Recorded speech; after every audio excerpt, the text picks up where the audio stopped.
what this all I thought boils this was a kid's show from day one. well, Okay. well, that makes things look really fucking weird if you go back and look at it. Jesus. Automation, kids. It's fucking. Yeah. What do you kids think You're all about? fucked. Gonna be no jobs left. The robot army's gonna take them all. You're fucked. No, this is how it was going in Chicken's my mind. children's children. It was going more like this in Chicken's mind. So, what do you kids think about the Dyatlov Pass conspiracy? What?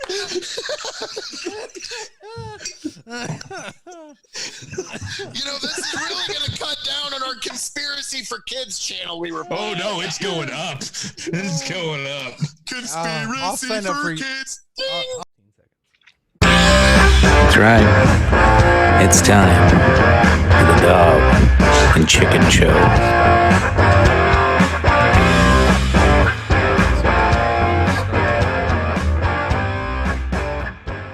Back, ladies and gentlemen, to another episode of the Dog and Chicken Show.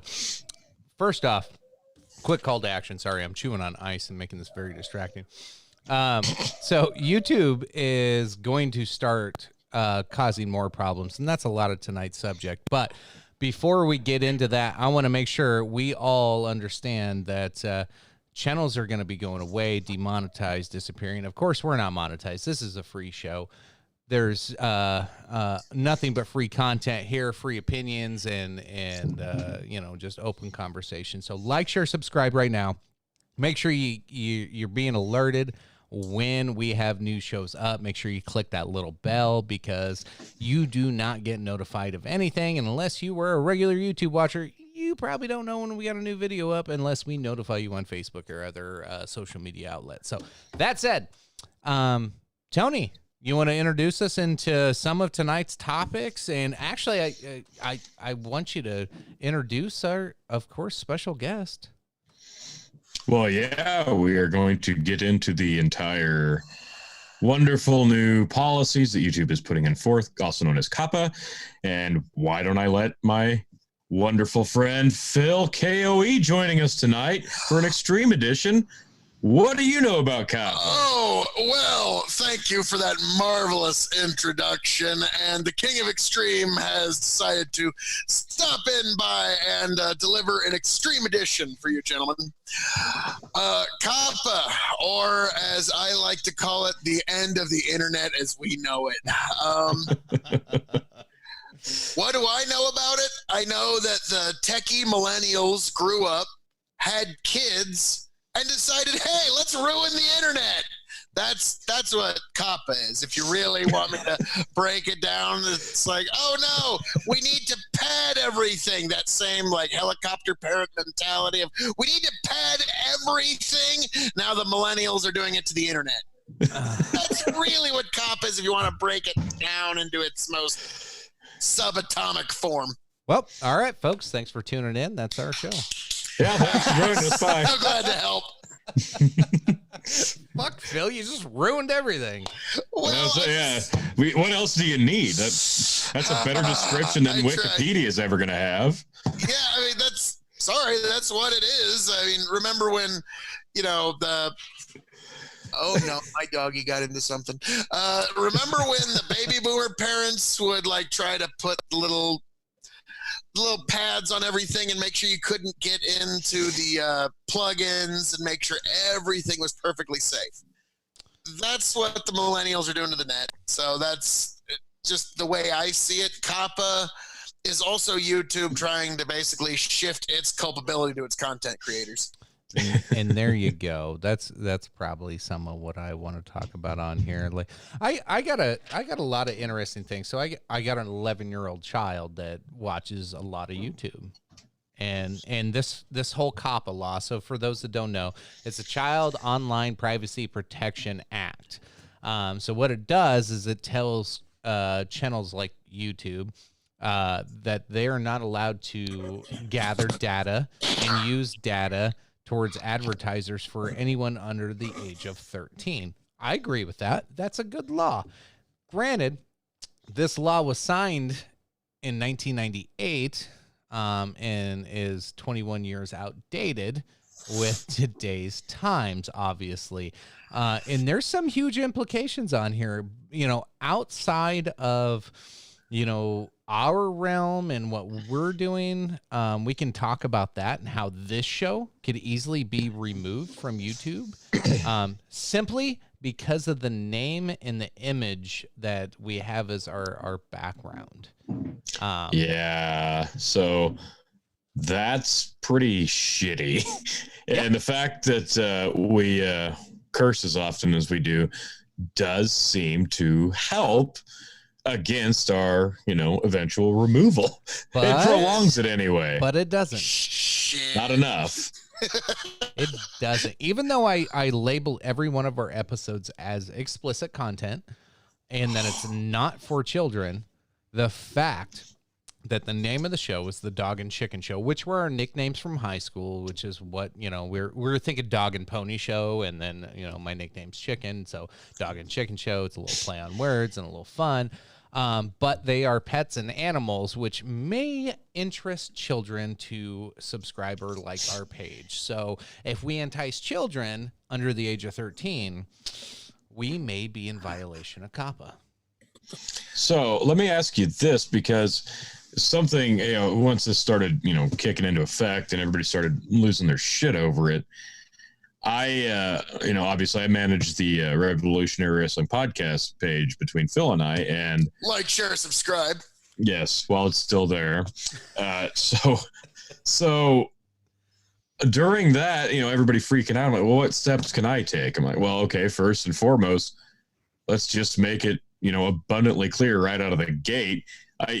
Phil usually rolls with the introduction, and then I introduce myself, and instead of just Tony G, now it's Tony fucking G, because, hey, if you're dropping F-bombs within the first 30 seconds, that at least helps clear things up. But I also went another step further, and I'm trying to go back through our entire video library, and I'm trying to age restrict everything so that you have to have an account, and you have to click that I want to see this content, button when you go to view it. So it's going to be a pain in the ass. It's probably going to hurt views in the end, but is that enough to help stay online? Not necessarily. Phil, you've been... And that's fucking garbage. Phil, I can see you chomping at the bit. I'm going to let you jump in here. Well, I mean, what you're talking about here, T, and what kind of upsets me about this is something I alluded to earlier, is the reason that this is a problem is because YouTube has been actually in violation of the COPPA law, saving cookies of minors and actually advertising entire channels to minors under 13. Can I interrupt you there, Phil? Because yes, you're bringing up something really, really important right here. The fact that YouTube... Now, the only reason YouTube's being called out for being in violation of COPPA is their own admission to being in violation of COPPA. If you want a YouTube account, in their terms of service, it clearly lays out that you have to be at least 13 years old to have an account. So that was the original intent of that, was to stay off of COPPA. But then, since then, they have just said, hey, advertisers, look at me. 98% of children views from ages 2 to 12 come through YouTube. Yep. What kind of screwed them over is when they even admitted to the Mattel Corporation that they are more efficient than television in getting children's views for products. And so now, as much as because of YouTube's violation of this law, they are very much so, I don't see how else you can view it, trying to shift the burden onto their content creators to a way that's a subjective standard. It's a way that none of us can ever fully adhere to, because what is and isn't children's content, and that's a even good one. even if, like, let's say, like, Tony and I, we do liquor reviews, different varying wines, beers, liquors. just something that we enjoy doing. Who's to say it's like, well, at some point somewhere a child might have actually accidentally viewed such a video, so you're promoting liquor to children. So I suspect it's going to slowly turn YouTube into like some sort of Hulu tube or Netflix tube or Disney tube.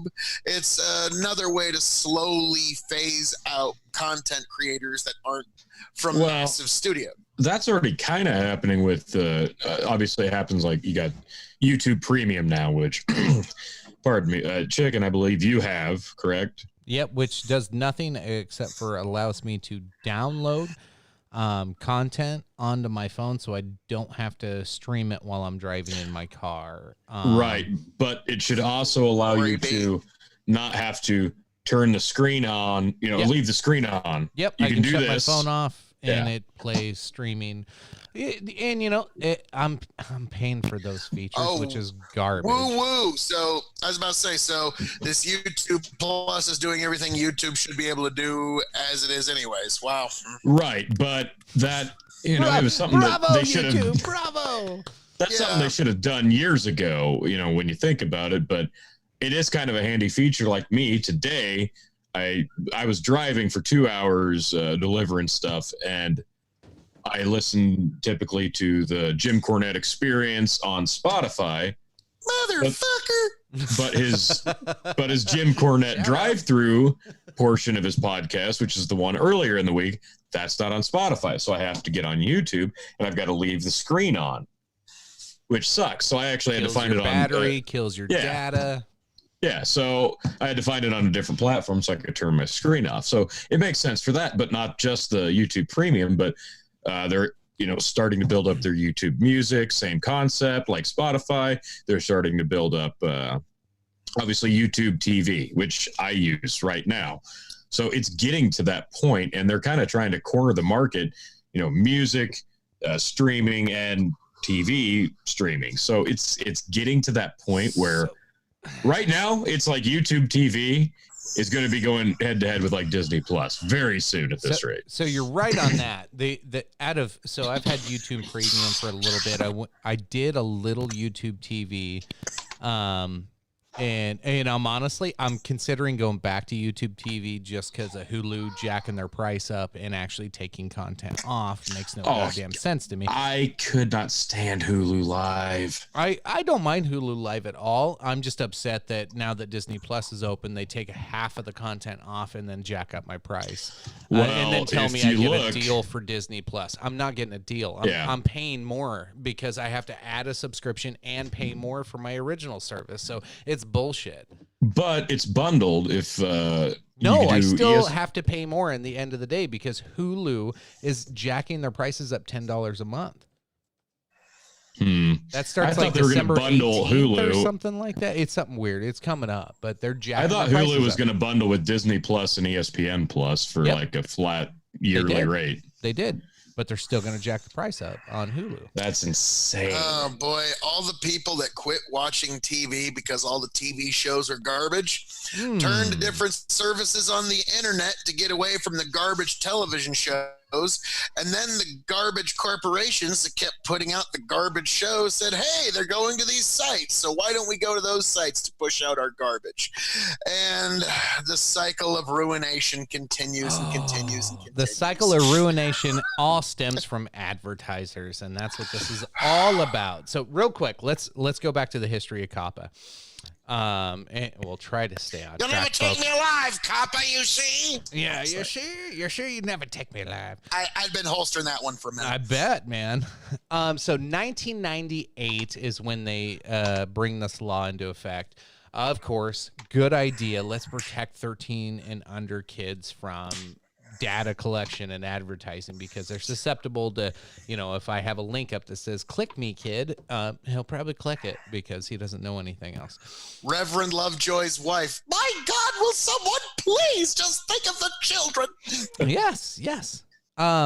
So now that COPPA is not only YouTube screwed this up, we alluded to it earlier, they admitted fault and led to $170 million fine. And so this is YouTube's response to this fine.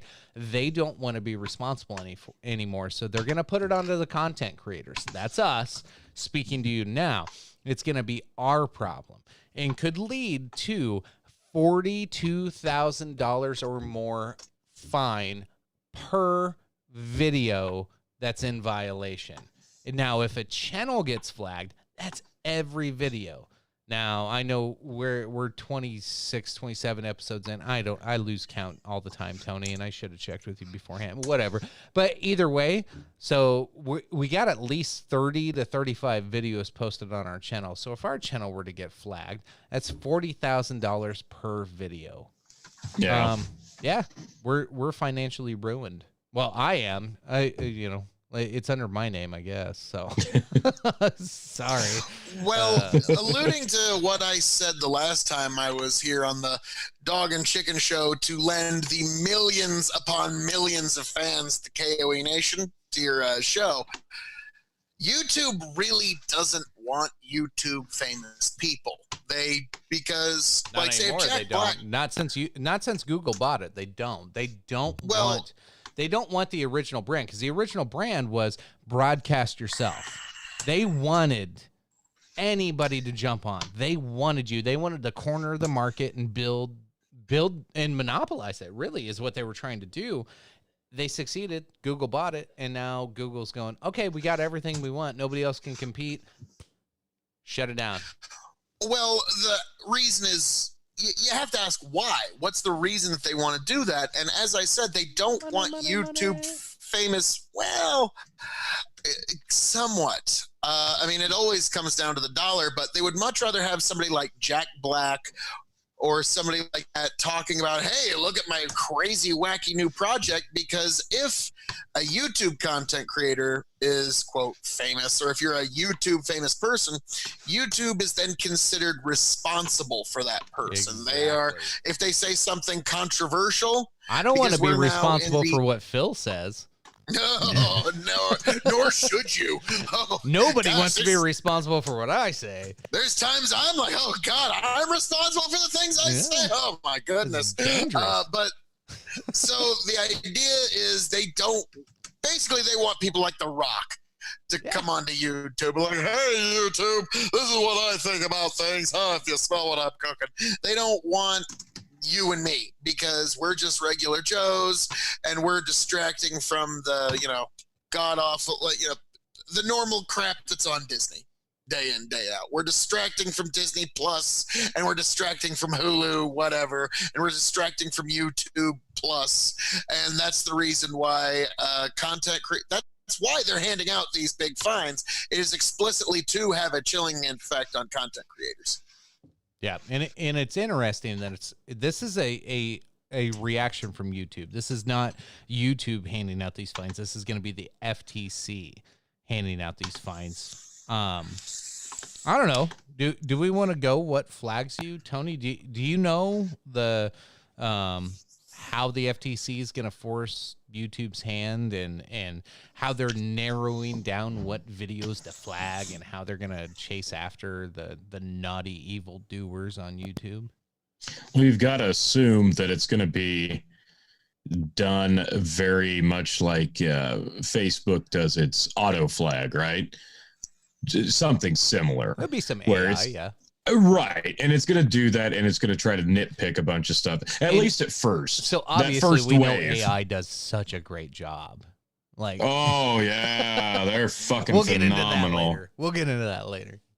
Anyway, so AI. But yeah, I would assume it's going to be a lot of AI that first wave, like trying to grasp, like it's going to scan entire videos very, very quickly and try to pick up pieces that it doesn't like, that would go against, okay, this is acceptable for children. Or it's going to try to scan it and go, well, there's nothing here that's not acceptable for children, but you said it's not. So it's going to try to basically walk you into a corner and deal with you that way. Maybe it's going to browse through comments same way. But that first wave is going to be very AI heavy. And then after that, man, I think it's going to start getting into what kind of users are subscribing to channels. It's going to try to find that algorithm that weeds out as many as they can as quickly as they can. Potentially. Yep. So that Hulu Tube will be what's left. That's what I keep saying. They've been trying to go after Hulu Tube since 2010, and looks like they finally found their way. It's unfortunate. Six was such a like the minute I saw YouTube in 2006, my first thought was, "Wow, this is a truly revolutionary platform." Not so much anymore, unfortunately. It's just become like all the other platforms. Gosh, I it's disappointing. That's what it is. Like, yeah, Tony, it was Tony's such a clicking away revolutionary on way to get his information out ancient so laptop. quickly. All I can hear is clack, clack, clack, clack. It's not ancient. Suck my nipple. Okay, maybe your one finger typing Tony, you is better ancient. dirty that up. You better dirty that up so we can avoid these COPPA nonsense. Oh, I know. So the FTC won't let me be or let me be me, so let me see. They try to shut me down on YouTube, but it be so empty without KOE. Oh, nice. That's the opener to the Thank show, you, gentlemen. folks. There you go. Fucking nailed it. Oh man. All right, so great. real quick, here's what the FTC has listed legally as what will be flagged. So bear with me. I'm going to read through. I took a lot of notes today for this one because this one does piss me off. So content based on child audience. So if you're pushing your content towards a child audience, obviously, then you might get flagged. Okay, that's pretty simple. But also content not targeted towards children, but may have a large children audience. Who would that be? Maybe toy collectors or unboxers of new, toys or video games. Adults get excited about this stuff too, folks. So those folks would be attacked. Wrestling, sports. Yeah. There's all kinds of things that you can tie in with that. Educational content for anything that's especially in that preschool or younger juvenile age. So yeah, whatever. Can't make money off of that. I don't know if I necessarily disagree with that point. So we're what? We're 50-50 right now. If children are your intended or actual audience. So it doesn't matter what content you put out if children are watching your content. Now, here's the part I don't understand is how do they know that children are watching your content? If you can't sign up for a YouTube account unless you're 13 years old, how do they know, how do they know that children are watching your content? So obviously there's a partnership between other social media groups at this point that are allowing children to sign up. Am I wrong, Phil? Am I conspiratorial on this, or did I just kind of like blow a lid off of this here? It just occurred to me right now that one of the main reasons why this COPPA Act is coming out just hit me. They're trying to stop the rise of a new religion in the 21st century. Oh, it had the chance of rising because of its young audience. Oh, the new religion of the 21st nation? Century was going, no. PewDiePie. They're attacking PewDiePie. So I'll bring that up later. PewDiePie was going to be the 21st century religion, but then they decided, nope, COPPA, we gotta nip this in the bud before it gets a little too. So yeah, guys like PewDiePie is screwed. Yeah. Poor PewDiePie. He had like one of the biggest guys on YouTube, but now they're gonna hack him down out of nowhere. Yep, he started cussing, so they didn't like him anymore. Oh, I know, God forbid. Other things that will be flagged: child actors or models. So just having a child in a video can get you flagged for this COPPA law. Characters, celebrities, toys, animation, or cartoons, because children might be attracted to those. Okay. Language intended for kids to understand. Just English, Spanish, like French, German, like what? Yep. Like I said, it's so broad that it can almost every single video on YouTube. Take what they want. because it doesn't have nudity. I mean, they don't allow nudity, so I don't know what metric you're wanting us to go to say this is not child friendly. Like even news could be construed as child friendly content. The last two: activities that appeal to children, playing and acting, songs, games, song stories or poems for children. As a creator, this is YouTube's policy, not the FTC. YouTube's response after all of those is, as a creator, it is your responsibility to comply with COPPA, and COPPA will fine you $42,000 or more per violation or per video, depending if they find a video or a channel at fault. Now, here's how YouTube set this up for us. Right or wrong? I'm sure it was very in consideration of their content creators. Oh, yes, definitely. Let me tell you. So what you can do as a content creator, and so we're not monetized. Again, we're not monetized. So first off, YouTube's made it really, really tough to get monetized. So I did the math, Tony, at our rate of viewership and hours watched and subscription additions, it would take us 3.5 years at our current rate to be able to hit the point of monetization if we have projected growth like we do now. Just like, share, subscribe. Like, share, Yes. subscribe. Help us out, folks. Yes. This is a good time to plug. Help us get out ahead of this COPPA thing. We need just enough subscriptions to get out ahead. I think this is a good time to plug the Patreon, chicken. Well, is it? Yeah. Yeah, because How long is this video going to be up? How long is this channel going to be up? And that's kind of my point to a lot of this is, here's what I do as a content creator now is I have to be mindful come December 10th. That's YouTube's rule change deadline. The FTC is not going until January 1st, but December 10th, YouTube is going to start purging, and they're going to start reviewing, and they're going to send their little AI bots in like Facebook does to you, Tony, and start removing shit and flagging people. And I think there's going to be maybe I'm taking this a little overboard, and maybe I'm being a little paranoid about it, but I think there's going to be a mass exodus of small channels and honestly, probably some big channels are going to get completely demonetized. They're saying they won't demonetize anymore. They're just not going to ever give you allowance to monetize is pretty much how this is going to go. Yeah. So I think this December 10th is going to be a very interesting day for YouTube. Chicken, what the you future keep, of the platform. Chicken, what you keep describing here is, unfortunately, I don't know how else to tell you this. When you describe these, like, it's going to cause an exodus, you're acting as though these are a bug in the system when they're in fact the main feature. Correct. This is very much its design. It's meant to get as many of the small content creators out of the way, so it's all the same bullshit that you see on ABC, NBC, CBS, all the same horse shit that you've had to put up with. Yes, it's going to be how to get away with murder. Click here on YouTube.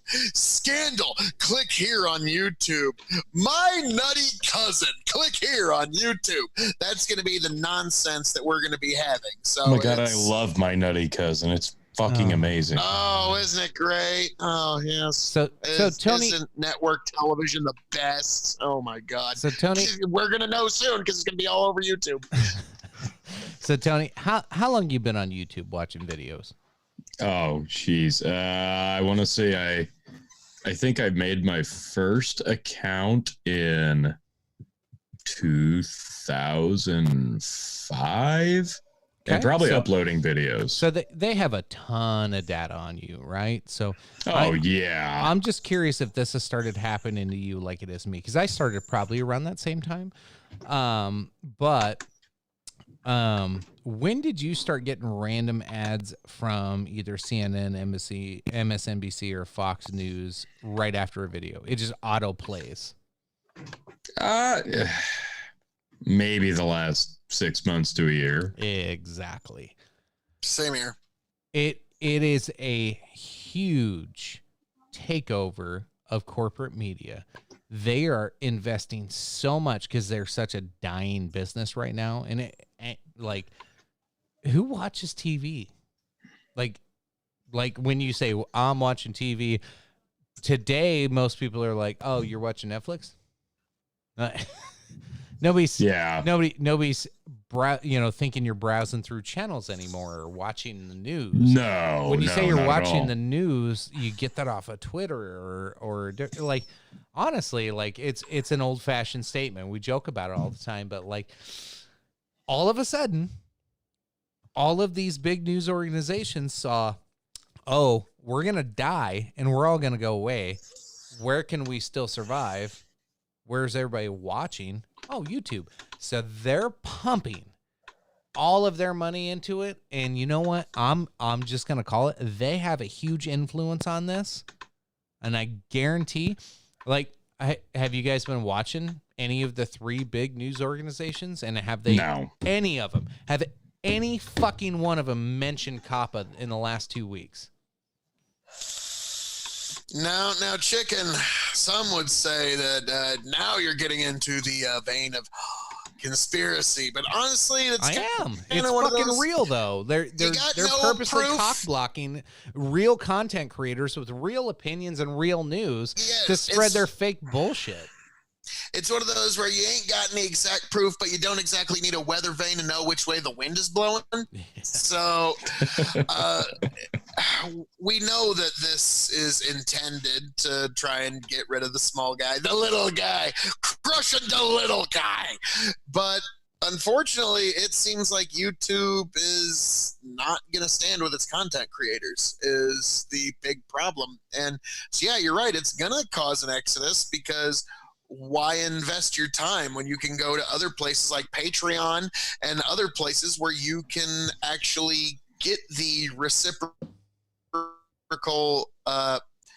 interaction with an audience that actually cares? Because with YouTube, they try to edit and stop and try and slow down your audience creation and your building of an audience behind you.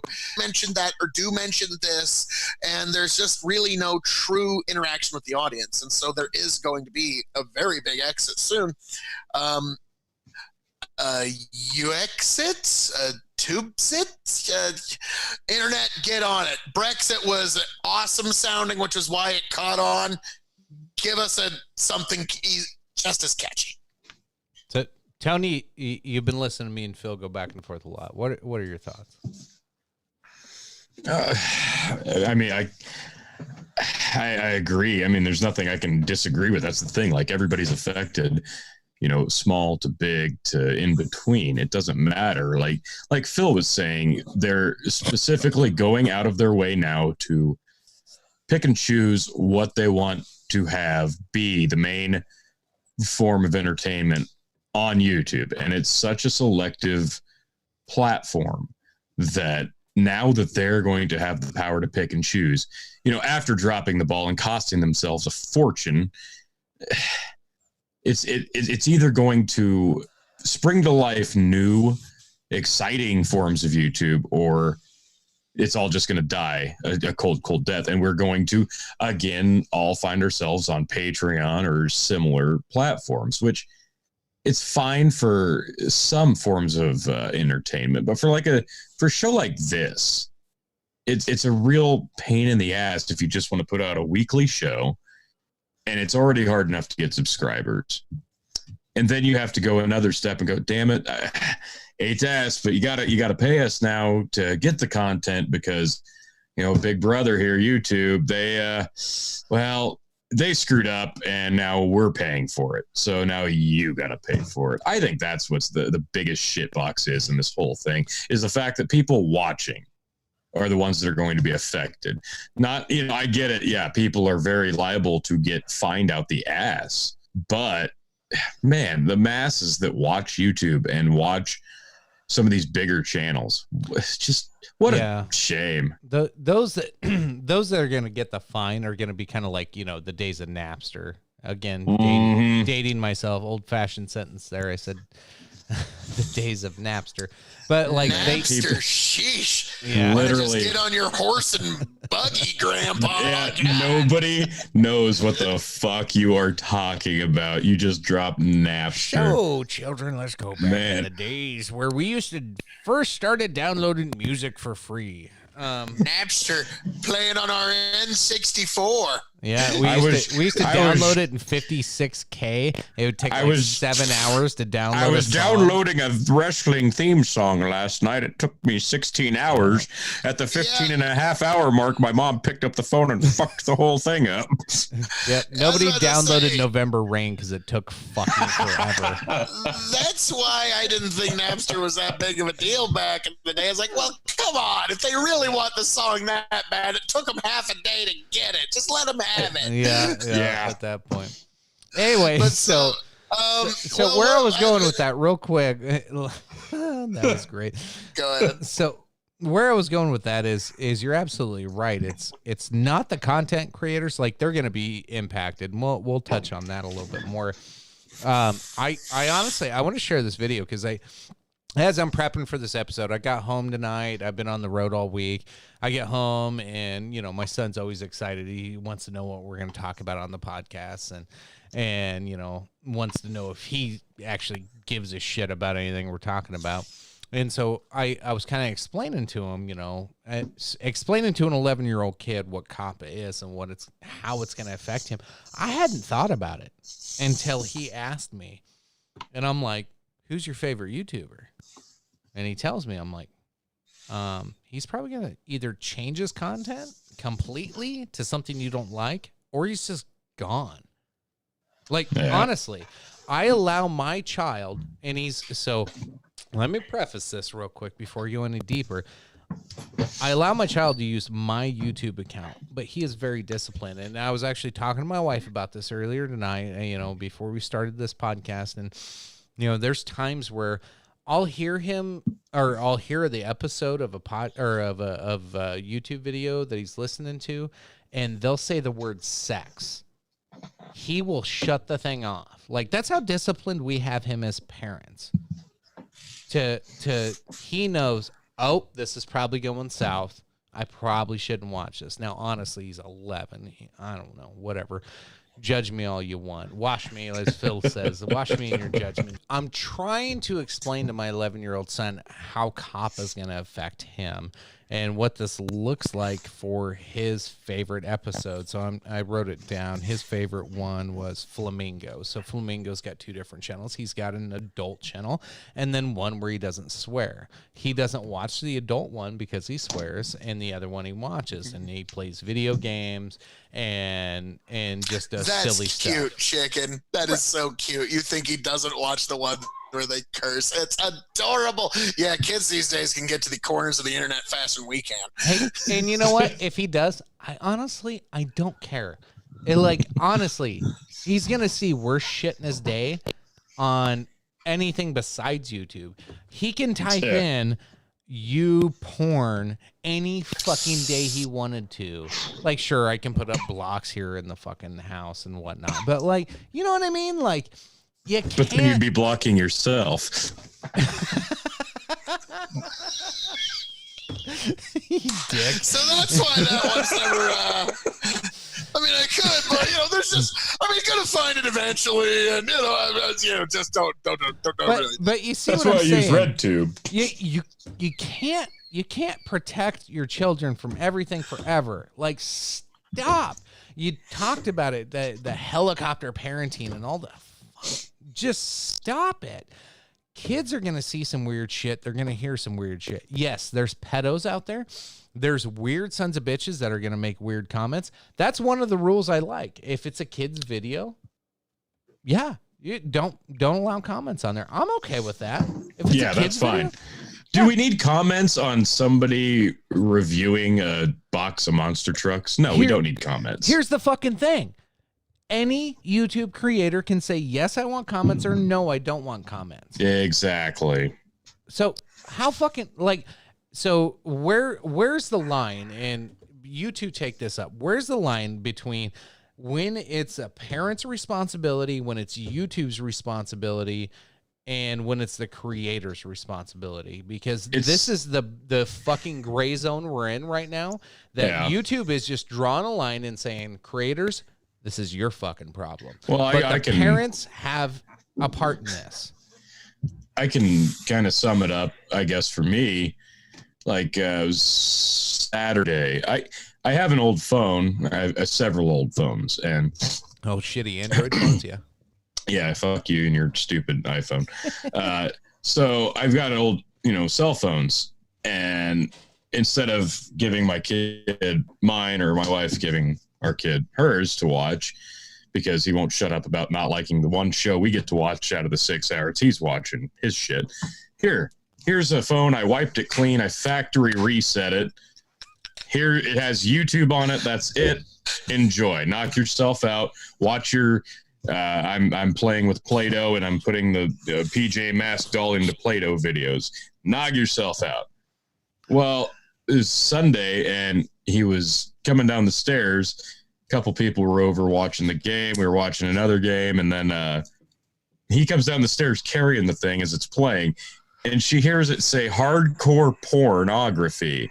And she's like, oh. And so grab the phone. I look at it. It's watching the Dog and Chicken Show. No. Right. Yeah. No, I wish I would have been proud. No, it was a video of Katie Couric talking about something. I'm like, oh shit, that's even worse. The news jumped on it. Yeah. So even better. I was about to say, if you want to see some unchild-friendly gore, just turn on most news programs. Yep. But, yeah. So really, hang on. Let me come back around. Where does it begin to be the parents, the creators, and YouTube's fault? It's on me when I handed him the phone to begin with. Yes. It's on the creator to decide, okay, this is geared toward kids. Please let kids watch this. This is in this age range. I want comments. I don't want comments. It should be up to the creators to put themselves in the correct category, that it's accessible to the correct category. And it's on YouTube to just flat out do a better job, because what this all boils down to, I believe, was a big lawsuit including Lego. Am I incorrect? That Elsa videos and the pedo chats, and I think a little bit of Jake Paul influenced it. He wasn't really brought up in any of this, but Jake Paul, just if you just look him up, the screaming little girls chasing around, well, he's in his early 20s now. It's kind of creepy and weird. So, yeah, my daughter and I, we were walking around in Walmart, and for some reason the COPPA thing just kind of came up. And you're walking around Walmart and COPPA comes up. How's that happen, Phil? Well, she wants to talk about some. Have you met Phil? Have you met Phil? And we're kind of joking. You're walking around. You're like, hey, look, there's a Spider-Man costume. You ever heard of COPPA? Well, she was wanting to. Her favorite YouTube channel is called It's Funny. It's basically these, I would say, late teens to early 20s. Real quick, that it's play called video It's games. Funny. Yeah. I'm gonna rename it. It's gone. Anyway, continue. Yep, exactly. All right, darling, I'm afraid this new COPPA law, all your favorite YouTubers, in our attempt to try and keep you all safe, we're all going to ruin the internet. Sorry. So, yeah, I apologize for ruining the internet for you. So that was my conversation with her about this new COPPA law. She had heard about it vaguely on YouTube.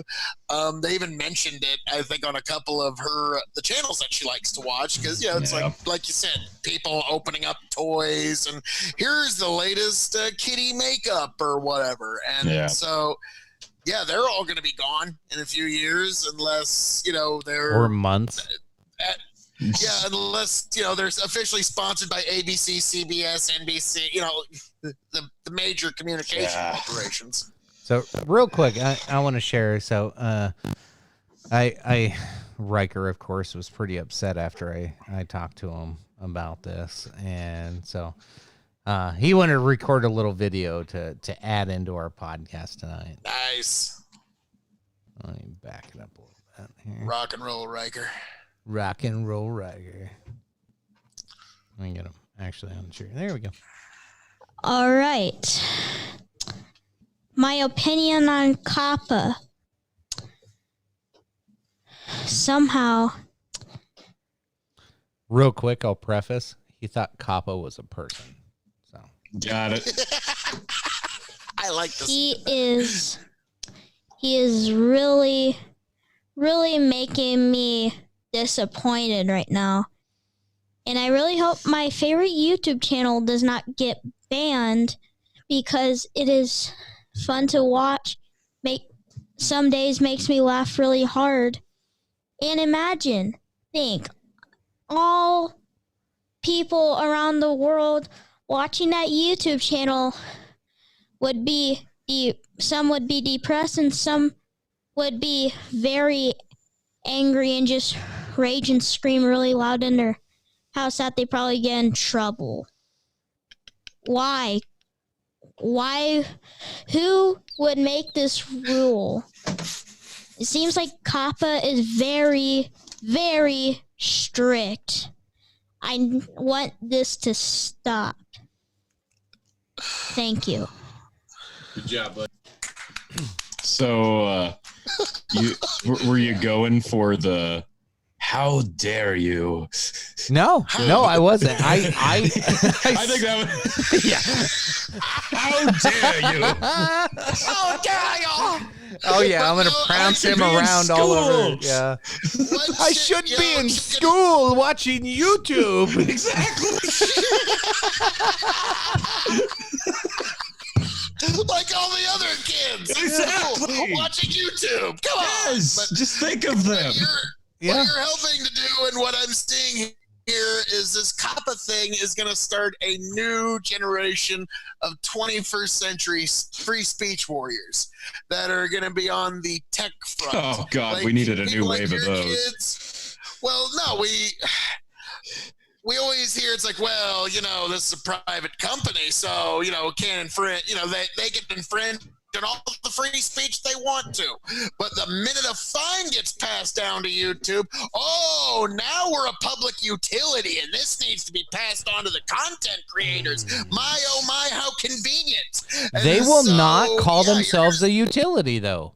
They won't. Sure acting like it. Boy, they're sure acting like it, letting the FTC hand down fines. Sounds an awful lot like one. Funny that. Weird. So, if they Yeah, ever that's become the a worst part of utility, it. if they ever become a utility, then it's officially the end of YouTube. Like that's the problem. They can say they're not a public utility. I can say I'm a 10-time Super Bowl winning champion. We can say these things. It doesn't make them true. I've Phil. only won 9. Only won 9. Come on now. Phil, you are forgetting one thing, and one very, very important thing. They are allowed to identify as whatever they want to. Oh, that's right. You brought it up. I didn't. Hashtag no, I forgot. 2019. YouTube Oh, we're heading in 2020, buddy. Like can self-identify as whatever they want. In fact, they've decided to self-identify as a non-profit, and so they don't even have to be taxed anymore. I identify as a nonprofit. Don't give them any ideas. They might do it. Oh, great. The AI algorithm bots are going to pick that idea up like that. Well, one of my favorite ones of that is, folks saying, well, my semi-automatic rifle self-identifies as a single-shot black powder rifle. Exactly. I like that. So now, but yeah, sorry. You don't get to. They're trying to have their cake and eat it too, and eventually they're gonna. And they hit are a legal wall. And they are eating their cake, and they are fucking enjoying it. So After paying out the ass. Who's this ultimately really impact? We talked about the viewers. Showed the video of my kid there, and you know what? That just showing him on here is like, what's that do? Like, how does a AI determine that? But then what's it do to gamers? We've talked about this. Like, how do you decide what's the next best gen console or video platform, or where do you go? it comes down to porn and gamers, right? Well, just initially, this is hitting YouTube, right? But when is this going to start leaking over to, like, you mentioned gamers, Twitch? That's huge. Game streaming, is it going to impact that immediately too? I think it's going to help Twitch. It's going to help some of these other platforms because you have a lot of big, like Minecraft. Minecraft, you know, as much as everybody, you know, thinks of it as a kid's game, there's a lot of, you know, the content creators that use them as characters and make like adult content with the characters on Minecraft. And honestly, I've like up until this week, I never watched it. And for the purpose of this episode, I watched a few of them, and you know, there's some fucked up shit. Some of it's funny though. Like, I get it, but it's listed as explicit, not for kids. Yeah. Yes. There you go. But yeah, one of my favorite fictional narratives on YouTube or really on the internet is something called the SCP Foundation, and it's basically crowdsourced fiction. But they will make SCP videos, which is really sometimes like horror, out of Minecraft, which is very adult, high-minded stuff, but using this fairly simple game engine, but just has such wide appeal. And that's the thing with Minecraft. Is it kids? Chicken's is it adult? number one listed game of all time, by the way. Yes, very well, sir. Very well. I mean, you know, Cowboy Kid. Oh, wow. You brought it up, T. Just making sure you understand. You just brought that up. You brought that hate upon yourself. Just so you There's know, no hate. It's pride. Tony, you put You'll bring Cowboy Kid in your number 3. Mine was Red Dead Redemption 2. A little bit of difference there. Yeah, mine's still relevant. It's just what year the game came out. Because had Cowboy Kid come out in frickin' mid-2000s, it would have been like Red Dead Revolver. Yeah, and meanwhile, Minecraft's the only one still relevant today. So anyway, continue, Phil. Aren't you proud of that? Problem is, Skyrim's better than all of them. So, but all that being said, back to the subject at hand, which is mass internet censorship. What a sexy topic! All right, yes. Oh, should I take my shirt off? Please don't. Please don't. No, because if we're going on Patreon, you got to get something extra. I was about to say, maybe if you do, it'll help us with the COPPA thing, which is terrible. No, if we go on to Patreon, know what Patreon, the standard is. There is no objective standard, and that's the standard that they want. That's one that they can that's the real problem. At will. That's the real problem right now is you see all these creators right now. And if you just look up COPPA right now on YouTube, COPPA, every content creator has a video out about this. So this is very clickbaity, of course. So we got to be careful how we title this. But every one of them has a video how it's going to impact them. And most of them are misinformed. They're severely misinformed. Just because you cuss does not mean that you will not violate COPPA. That has nothing to do with it. If children are watching your video, just because if you cuss, they're still going to watch it. You can still get a fine. Like, it doesn't matter. The rules are set. It has nothing to do with language. It has nothing to do with anything. If you show animation, if you show anything a kid may be interested in, video games, movies, songs, anything that a kid might be interested in, done. Who gives a shit what you say? Nobody cares what you say at that point. You're done. You $42,000. Boom. There you go. Yeah. So I'm really wondering because when they do start to hand these fines out, someone is going to challenge it, and the idea of the public utility issue is going to come up. So they'll make an example out of somebody big that can afford it. Don't get me wrong. Like they're not going to do it to a Joe Schmo like me or you or Tony. You hope. That'd be another big example too. One of those Joe Schmoes getting fined a gajillion, octillion dollars. Bring it on. You know how fast I'd be on a fucking Joe Rogan podcast, fucking getting $42,000 to pay my fucking fine. Yes. So okay, hang on. Why is this even a thing? Because TV, network, cable, satellite TV. That's why it's a thing, because we're taking viewership away from them. Right. But TV and premium channel cable has gotten away with this for years without having to have age restrictions because of one simple thing. They pop up that little fucking box before the damn movie starts and says nudity, brief nudity, language, sexual situations, adult content, so on and so forth. What about your discretion is advised? What about a Toys R Us commercial between cartoons? Well, gee, who would think that that's malicious advertising placement? Come on. No. The issue that they're trying to do is data collection. Yeah. And that's what my argument is. That's on the parents. You don't want your kids' data being collected? Don't fucking create an account for them.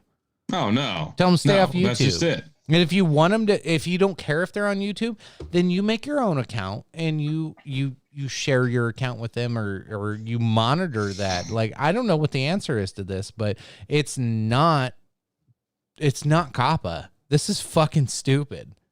Yeah, it is stupid. And when I first gave him that phone, my kid, I'm like, okay, well, because when he watches it on ours, God knows what could pop up. Who knows what we were watching? It's going to go through suggested videos. Something might pop up that I don't want to watch it.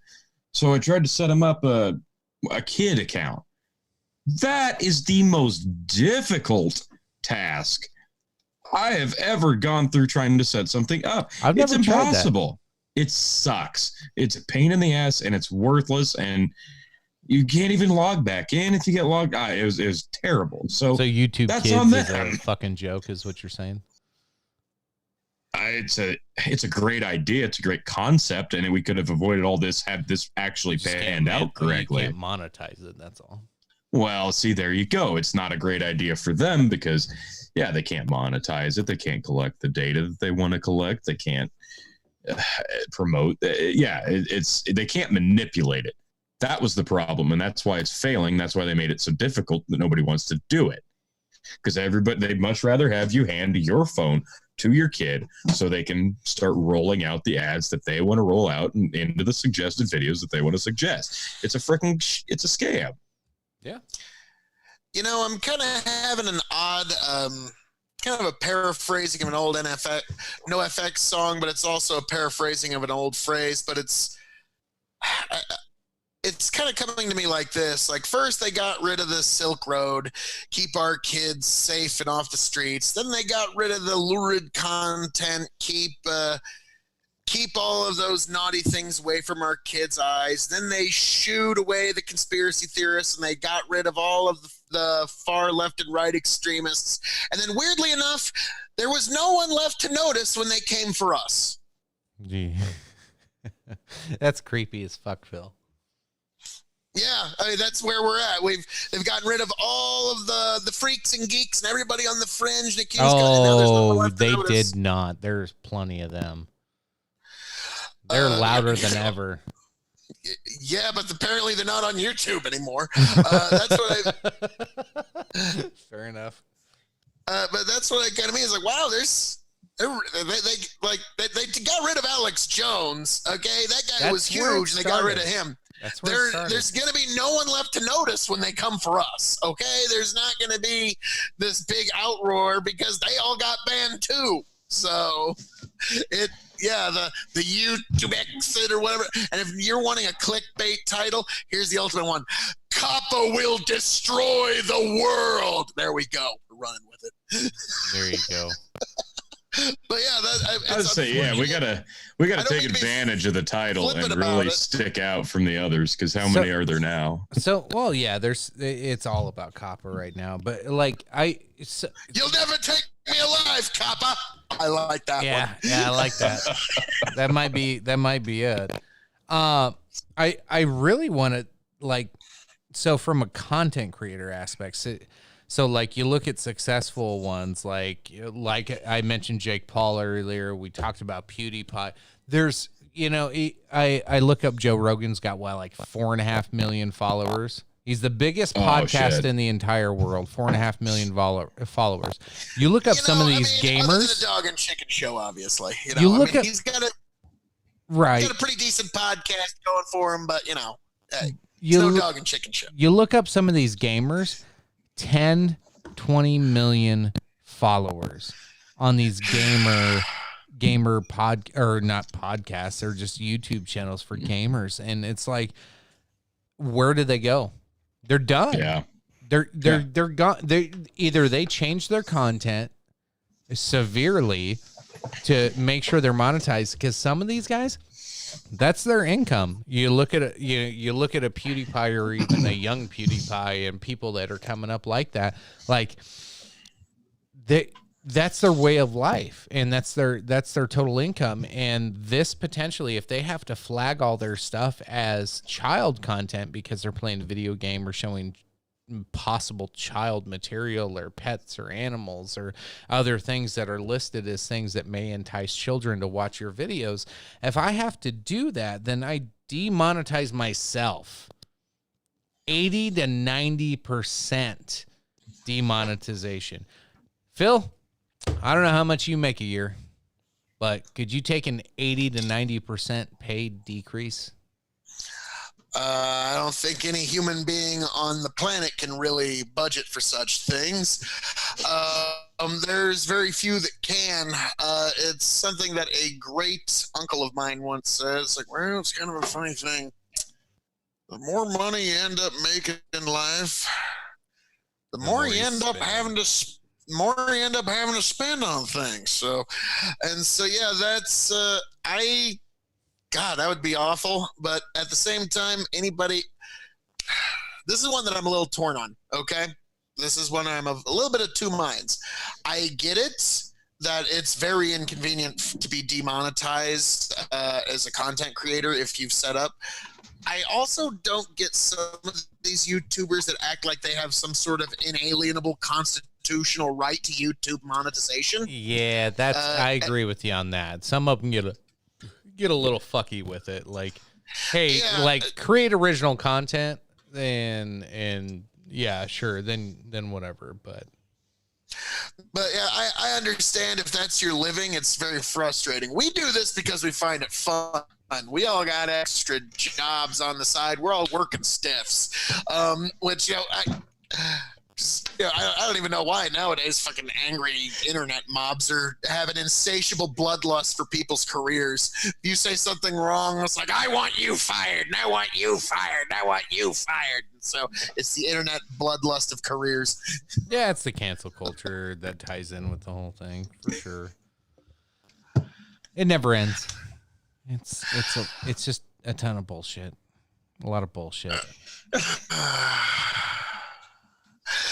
Well,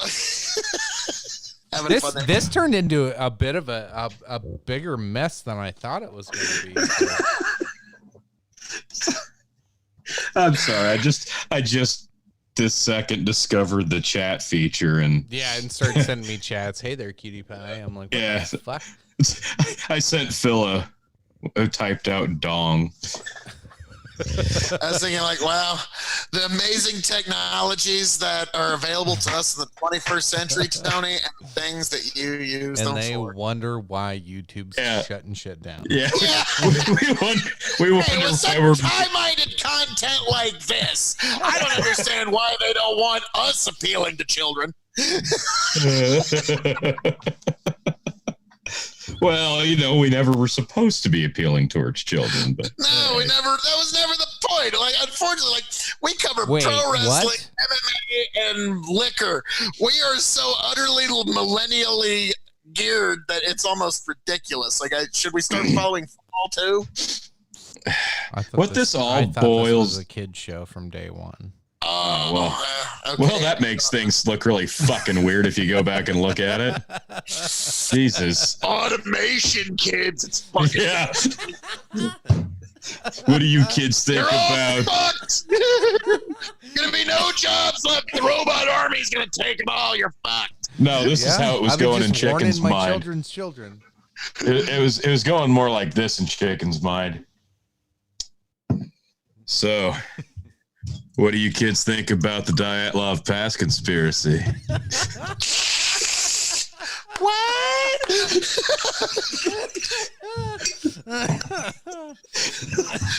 is really going to cut down on our conspiracy Conspiracy for Kids channel we were Oh playing. no, it's going up. It's going up. Conspiracy sign up for for- Kids. I'll sign up YouTube for kids just so we can do a conspiracy episode. Barney, not the JFK original was not Barney. Oh yeah, No, who was kids. Barney? What Barney was is Barney? here to explain why Lee Harvey Oswald did not. Point of no return. Reach the top, but still you gotta learn how to keep it.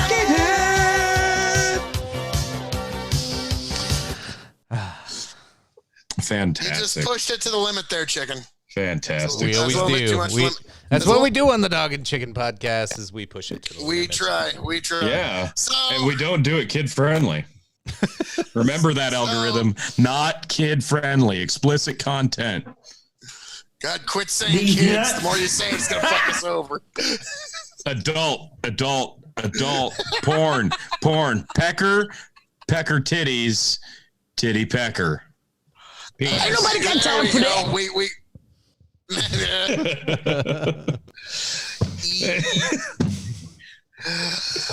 Oh, Yeah. So Let's wrap. COPPA, Let's wrap up our our thoughts Alright. on this real quick. Yes. Tony, you want to go first?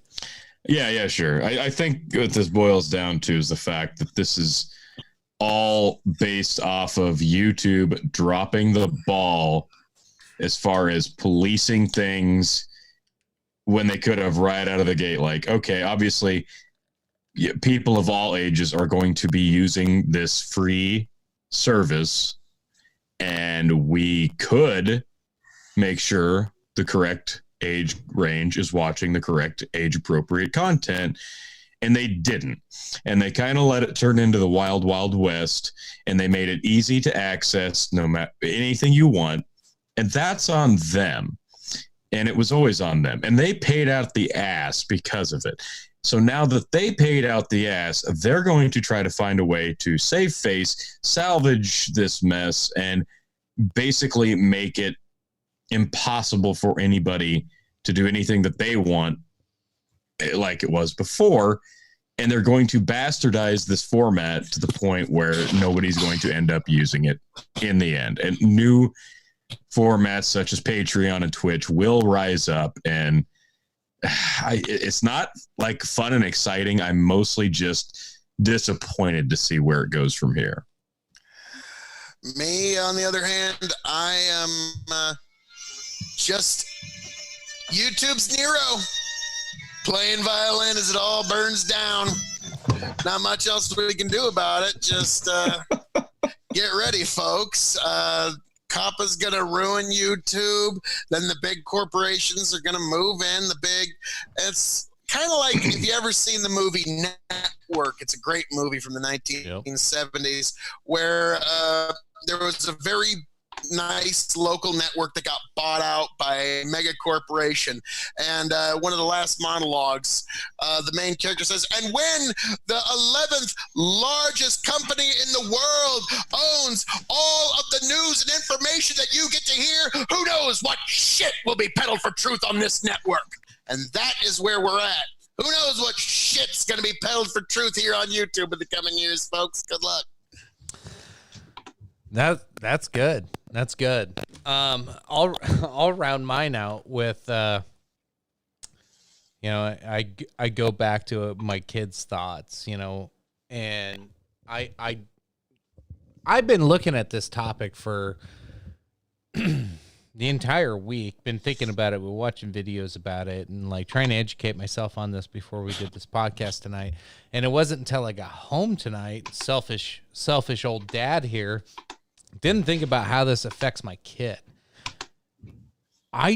So say mass exodus happens like I'm predicting on December 20th. Think how shitty Christmas is going to be for parents that have to talk to their kids and pay attention to them because they don't have fucking YouTube to watch because all the good videos are gone. Oh my God. Man. It's a Christmas miracle. Oh no, I have to talk to my children. Oh no, said the entire East and West Coast. Well, yeah, because this situation right here, Dad, What's a clitoris? Oh, here, Here, just YouTube. watch Here, it. here's YouTube. Go away. Anyway, so son, it's kind of like that button on the weed whacker or mower that you use to get it started. Jesus. The I forget primer. I forget where I first heard that one, but yes, that's really the best birds and bees stuff to give them. Oh my God, I'm so gonna use that at the most inopportune time. Please do. I think Please several people will now. That's Holy shit. Anyway, let me finish my wrap up. Jesus. Yeah. Jesus. Good luck. I don't think you will, but So not with anyway, us around. so yeah, good luck on Christmas, folks. This is going to possibly have a huge impact across not only, you know, our country, but the world and how we view a lot of things. But get ready to have to be forced to pay attention to big media. All of us that were like, fuck this, I'm done watching mainstream news. I want real shit. I'm going to go to YouTube and I'm going to hear how it really is. Goodbye to those days. That shit's coming to an end real fucking fast. Shows like this be gone real fucking fast. December 10th on top of the COPPA stuff. If it is not commercially viable, YouTube can remove anything they want, which they've been able to from day one, but now they are really making it a point to advertise it, which to me is a little signal flare in the air of look out, shit's about to hit the fan. Well, don't you see that as kind of this weird corner they're trying to put us in? Is like, well, you can't have any content that's friendly to children. Well, okay, I guess we got to make it more adult friendly, and we have to like start cursing and doing that. And then you put yourself in this corner, like, why? Why do you curse so much? I don't want to watch this. It's dirty and raunchy. And you're not even commercially viable at that point. You're dirty and raunchy, and kids can't even watch it. So you're no longer commercially viable. So YouTube's trying to put themselves out of business. No, they're trying to become ABC, NBC, and they're trying to become the new cable company. You know, or just have all them pay to post their bullshit and fake news. So I suspect this time, 2029, 10 years from now, YouTube will be kind of a shell of its former self. It'll look a lot like Hulu and Netflix, and everybody will be on to the next thing, the new cool hip where people are actually getting their information from. What's going to happen to my scary ghost video from 11 years ago? You better download it and save it now. You can download it and save it as an MP4. Scary ghost. Save it on your hard drive, yo. But I've got like 11,000 views. Where are those going to go? I don't know, but I've saved every episode of the Dog and Chicken Show just as a backup, just in case, because I fear the day is coming. My view, last final thoughts, YouTube branded itself coming out of the gates as broadcast yourself. Now it's a broadcast what will pay me. And that has never worked for anybody. So we'll stick with it as long as it's still around, but I don't think the future's bright. So check out our YouTube or our Facebook page. Sorry. Big Buck and Entertainment for right now. I'm posting the videos there as well as backups just in case this channel ever goes down. I have looked, Wikipedia's co-founder, Phil, I don't know if you've seen this, has started his own social media page, wp.social.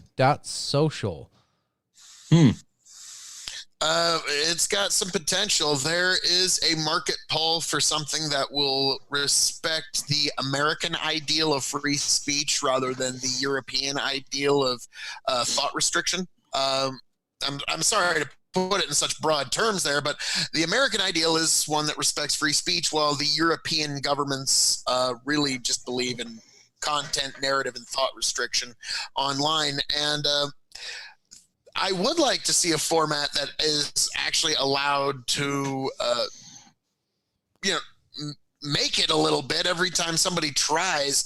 Their Patreon or their PayPal or whatever immediately gets pulled out from under them. Remember when Gab gave it a shot and then immediately everything they got yanked out immediately from under them? labeled as a racist website. Like that's what that's just what today. Anything Well, that who does would have successful, thought you just call it that racist. if you try to honor and respect free speech, who would have thought that some unpopular opinions might make its way? Oh. Weird. But Weird. so, Super Chicken, Well, see, you got some thoughts? something I'd asked Chicken, I think, just a day or two ago is like, why don't people like that run like Pornhub or some of these more explicit, formats of data sharing and video and audio sharing? Why don't they make their own version of like a Facebook? Because then it wouldn't have to be police. People would pay like a $12 yearly subscription to have access to unfiltered content, be able to post anything that they want. I can't believe that nobody has tried to combat Facebook with a more adult-oriented alternative. So I've said this since like episode 4 we talked, or 3, I don't know. We talked about social media hypocrisy, one of our very first episodes, and I said, like, as an adult, it's like paying for cable in a way. If I want real opinions and I want to hear the real shit, like I pay for YouTube Premium so I can like hear shit that I don't hear on normal podcasts, and I can download videos and just put them on a playlist, and like I do shit like this on purpose. I'm willing to pay for it because I really want to hear other people's thoughts and opinions. Now, if YouTube's going to remove half of its content because of shit like this, I'm not going to pay for it anymore. But I'll pay to another site that can share that type of content and that can share these types of opinions and thoughts, and I learn, I get enlightened. But if I listen to Fox News, CNN, MSNBC's stupid little rolling clips that they pop up on YouTube now, I'm never going to learn anything. So, I've said it from day one. You're absolutely right. These other sites, maybe you're not wanting to go down to that rabbit hole of porn. I know several people that are like trying to be anti-porn because they think it ruins their lives. Whatever, it's your opinion, whatever you want to do. But if Pornhub is a site, let's just say they wanted to get into the social media business, what's wrong with that? What's wrong with getting into Nothing. Like they already know how to upload these videos and do something similar. They have the database for it. Yeah, sure, they'll have to expand. But what if they just made, a non-porn Pornhub extension? Like, yeah. It's not that hard to do. It's odd that you guys bring this up because YouTube, I believe last year or the year before, started cracking down on videos where people would give you instructionals on how to break down guns because that it was violating some sort of international arms trade treaty, as some lawyer interpreted it. Who knows? It's still being fought in the courts. But long story short, gun YouTube channel started uploading their how to break down this pistol, how to break down this rifle, how to work on it up onto Pornhub. They started putting them on Pornhub because that was the only place where they could think of that would be around these content restrictions. And for a while, Pornhub allowed it. And then they eventually cracked down and, said, no, we're not going to allow this anymore. And funny enough, there was a meme that said, gosh, I can almost see a point 10 years in the future where Pornhub is a trusted news source. And they were almost there. People were starting to move to them. But then for whatever reason, and then they had one of those Stormy Daniels and Donald Trump parodies. No. Chicken, to kind of go along with something you said earlier, suddenly they, there's no proof, but don't really need a weather vane to know which way the wind is blowing.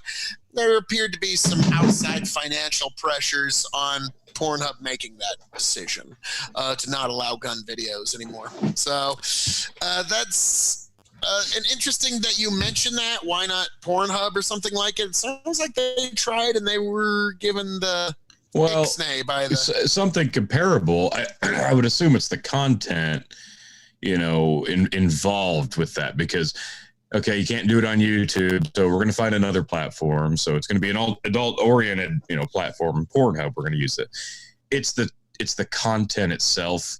Surprisingly, is more of a taboo subject than fisting video, but I digress. The restrictions of a YouTube or a Facebook. Actually, it was beautiful. Like a year or two ago, Wheeler Walker Jr., country mega brilliant artist superstar, debuted his new music video on Pornhub just because he could have the dancers dance around topless uncensored. That's brilliant. And that exactly extends the format of Pornhub. Like you said, it could eventually be a trusted news source. Oh, what interesting times we live in. I've said many times, isn't it? We live in an era that is going to be scrutinized by future generations. Oh, they're going to be way fucking worse than us. Give me a break.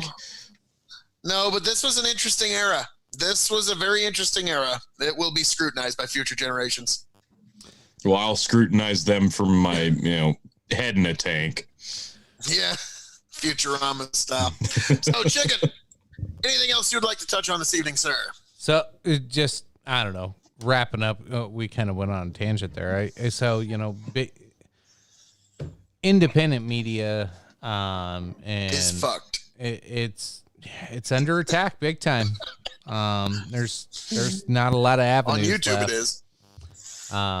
There's not a whole lot of alternatives to YouTube. So it'd be interesting to see the next couple of years what happens, who comes up. I'm sure somebody, like you would hope at this point, somebody steps up and says, we're going to be the next one. I know there's a lot of small ones out there that are trying to come up. Most of them, when it comes to social media, you got like minds.com. I talked about WT Social, are a couple that are really trying to gain some steam, have a, few 100,000 followers, but really not gaining the traction they should. I've seen a couple of video sites like DTube. Everything's all of these are around like, decentralizing.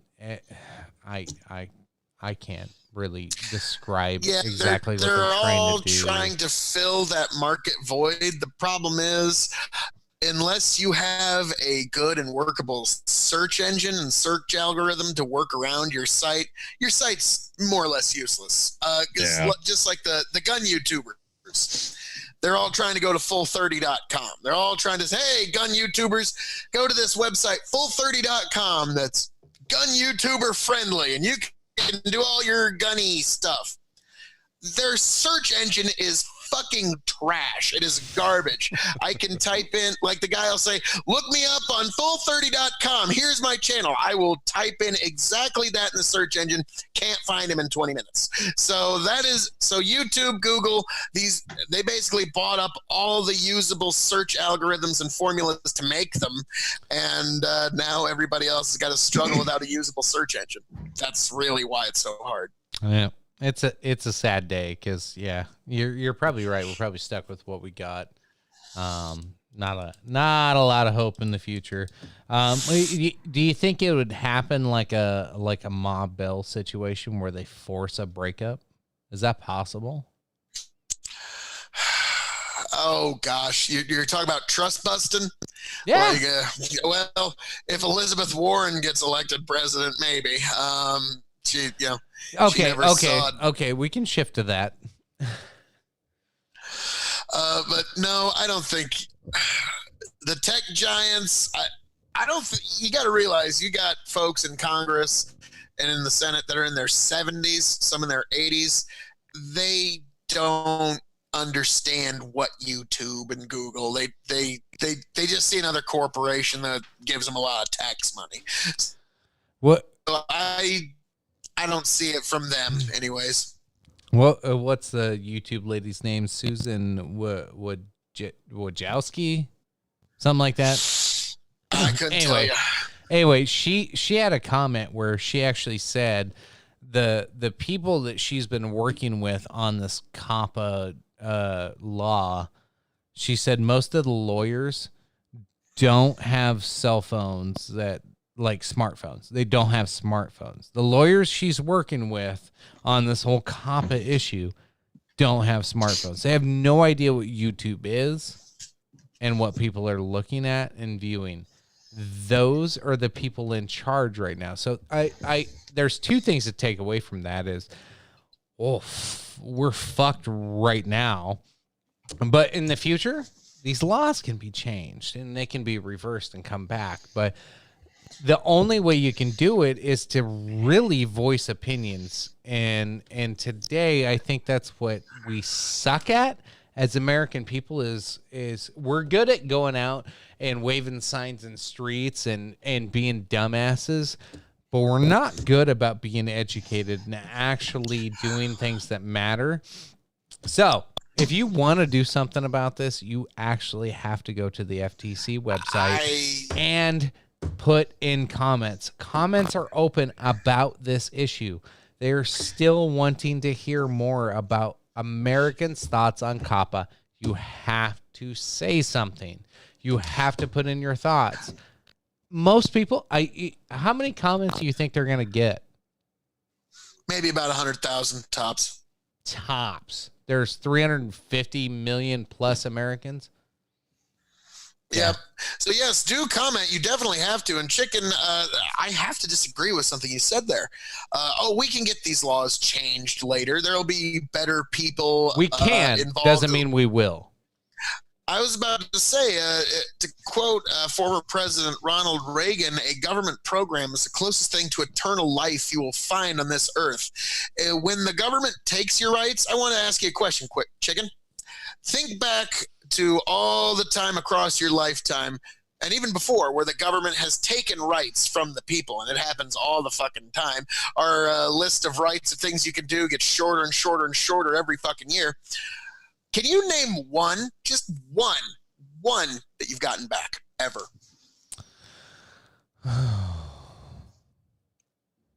Yeah, that's kind of the point. That's why you don't give them up, because they never give alcohol them back.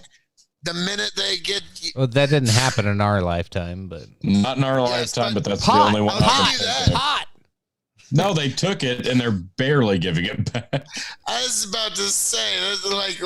Boy, this is the slowest rollout of a give back I've ever seen in my life. Okay. And isn't that weird? Like the only thing they're giving back are some drugs. Like they're even having conversations consumables. About they're giving conversation around psychedelic mushrooms because there's medical evidence showing that this shit works. You can take mushrooms one time and PTSD can be maybe not cured, but fuck me, it can be 10 times better because you have revelations and you can forget about some of this shit. You can move on with your life. Like, all of a sudden mushrooms aren't bad? Yeah. Notice that a government interested in little more than taxation is slowly meeting and sprinkling back to you, not really rights, but consumables that you're allowed to buy and consume again. That's really all you're being given. If it helps the economy, then yeah. Yeah. So in terms of rights, like the only one that I can think of that happened in my lifetime was the assault weapons ban expiring in 2004. Yeah, which they want to. Yeah. We had an assault weapons ban in the country, which was really just a 10-year little experiment. But I wouldn't even really call that getting rights back. But so it's very rare that when they actually pass it and make it law, once it gets baked into the cake and it's been built on for decades, and by the time the kids that have been raised under this shit get in the government, it'll just, COPPA, whatever, we've been living with it for decades, just leave it going. So you're right. We need to comment now. We need to let them know we do not like this. COPPA, Tony, you and I would agree. COPPA is getting worse receptions than Seth Rollins as of late. So it's got to be stopped. Ouch. Man. Yeah. It is garbage. That's a burn. That is a burn it down, if you will. Oh, ouch. So, but like, we'll see how this goes really in the next administration. If Trump stays in, it's going to be, like you said, a slow rollout. If we get like an Elizabeth Warren, you can expect the hard jack boot on the internet of all dissenting opinions. In the name of the children, my God, will someone please think of the children? So we're literally getting a council of Reverend Lovejoy's wives, just like 15 of them. That's who's going to be running the, my God, who's going to be on and off YouTube. My God, will you please think of the children? So, Yeah. So, Chicken, what the fuck are you showing us here? I don't know. I haven't watched it yet either. Here we go. No. All right, folks. So we mentioned Legos and porn On and, Pornhub. and Legos or something Looks that like would get Tony blocked. found So we're something. just asking for YouTube to take us down at this point. So let's go. Bring it. Putain, y a rien à la télé, là. C'est de la merde, ça. Eh, mais... Attends, j'ai vu un truc, là. Waouh. Attends, reviens. Oh, putain, un bon film de beau. Je crois que je vais me taper une queue, y a personne. Swag. Hop là. Oh, il y a plein de choses. Oh, ouais. Bon, ça, ouais. Continue.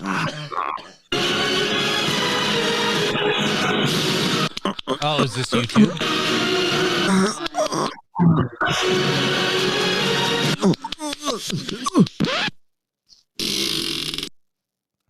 Bordel, qu'est-ce que tu fous là? Non, t'arrêtes pas, tu me donnes chaud. Mets-toi à poil. Ok.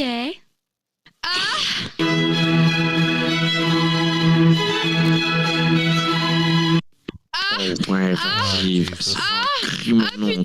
Crie-le. Crie-le. Crie-le. Crie-le. Okay. I'm starting to see why COPPA has some I was gonna say, ground. I can't imagine why YouTube doesn't want creative content like this on its platform. I can't understand.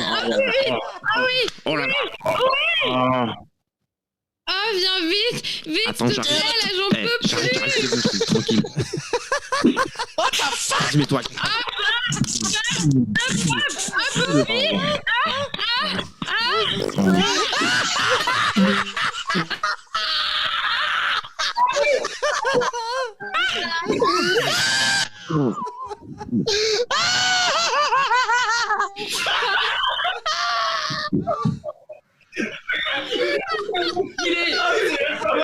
That was fantastic.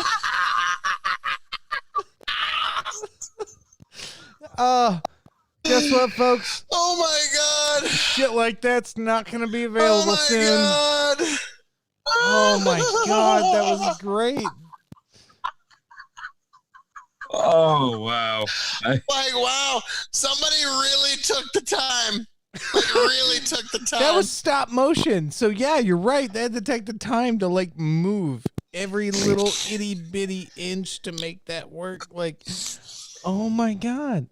Okay, so like as gross as that might be to any of you as listeners, that's still art. Like they could have made that do anything. They didn't have to do porn. But they could have made that do anything. Like that is not easy to do. So Right. I Art definitely is subjective, I think I suppose. I might It be is. subjective because I think it was funny as hell.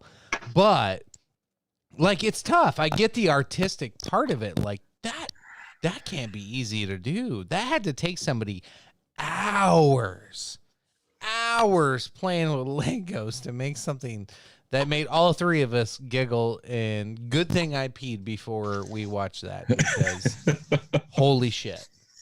Oh, Yeah, man, that was. that But, you know, tying into a couple of things, and this might be the too hot for YouTube section.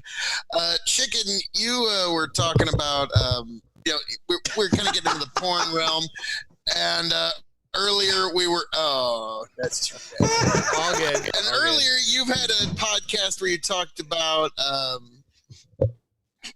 Jesus. Earlier Just you keep had a talking. I'm podcast gonna go silent for a minute while where I you fix talked this about fucking thing. automation. An author of mine, one of my favorite authors, Scott Adams, and think about this. I mean, it does kind of ring true. Porn is 21st century automation of sex. Yeah. I mean, Yeah. and that's people that are just deciding to automate their sex. So yes, automation is going to, and actually, the statistics actually bear this out. And last time they had good statistics about 2016, 2017, found that more people than ever are not having sex. 20% of women and 30% of men are not having sex within the last calendar year. So that shows that a lot more people are turning to automation. Yeah, but something we actually started touching on a few episodes ago, and we kind of got cut out. Right for YouTube. No, it cut out. We had internet connection problems. Something happened, but we were just getting into it. It was basically the idea from Total Recall where they put the headsets on and have virtual sex. Yeah, and we're like there. We're there in 2019. People have made this device finally. So we're almost there. Completely automating sex in general. Was that Demolition Man? Yes, Demolition Man. When they did that's what I'm thinking of. But what? Yeah. What the hell? Say it's like that wasn't an Arnold movie. We're going back to the three seashells. That's what offended me. Yes, the three seashells. That's it. What the hell? What was the name of this new? Damn it! That looked interesting. I thought that was something we were going to follow up on. And back to regular YouTube. So,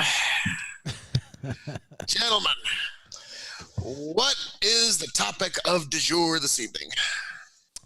Well, and I'm just going to throw in random French, whether it even works or not. Nobody else on the podcast speaks fair enough. French. Fair It's enough. great. Neither do I, really. Bon appetit. Oui, oui. Oui, oui, and teeth. Merci.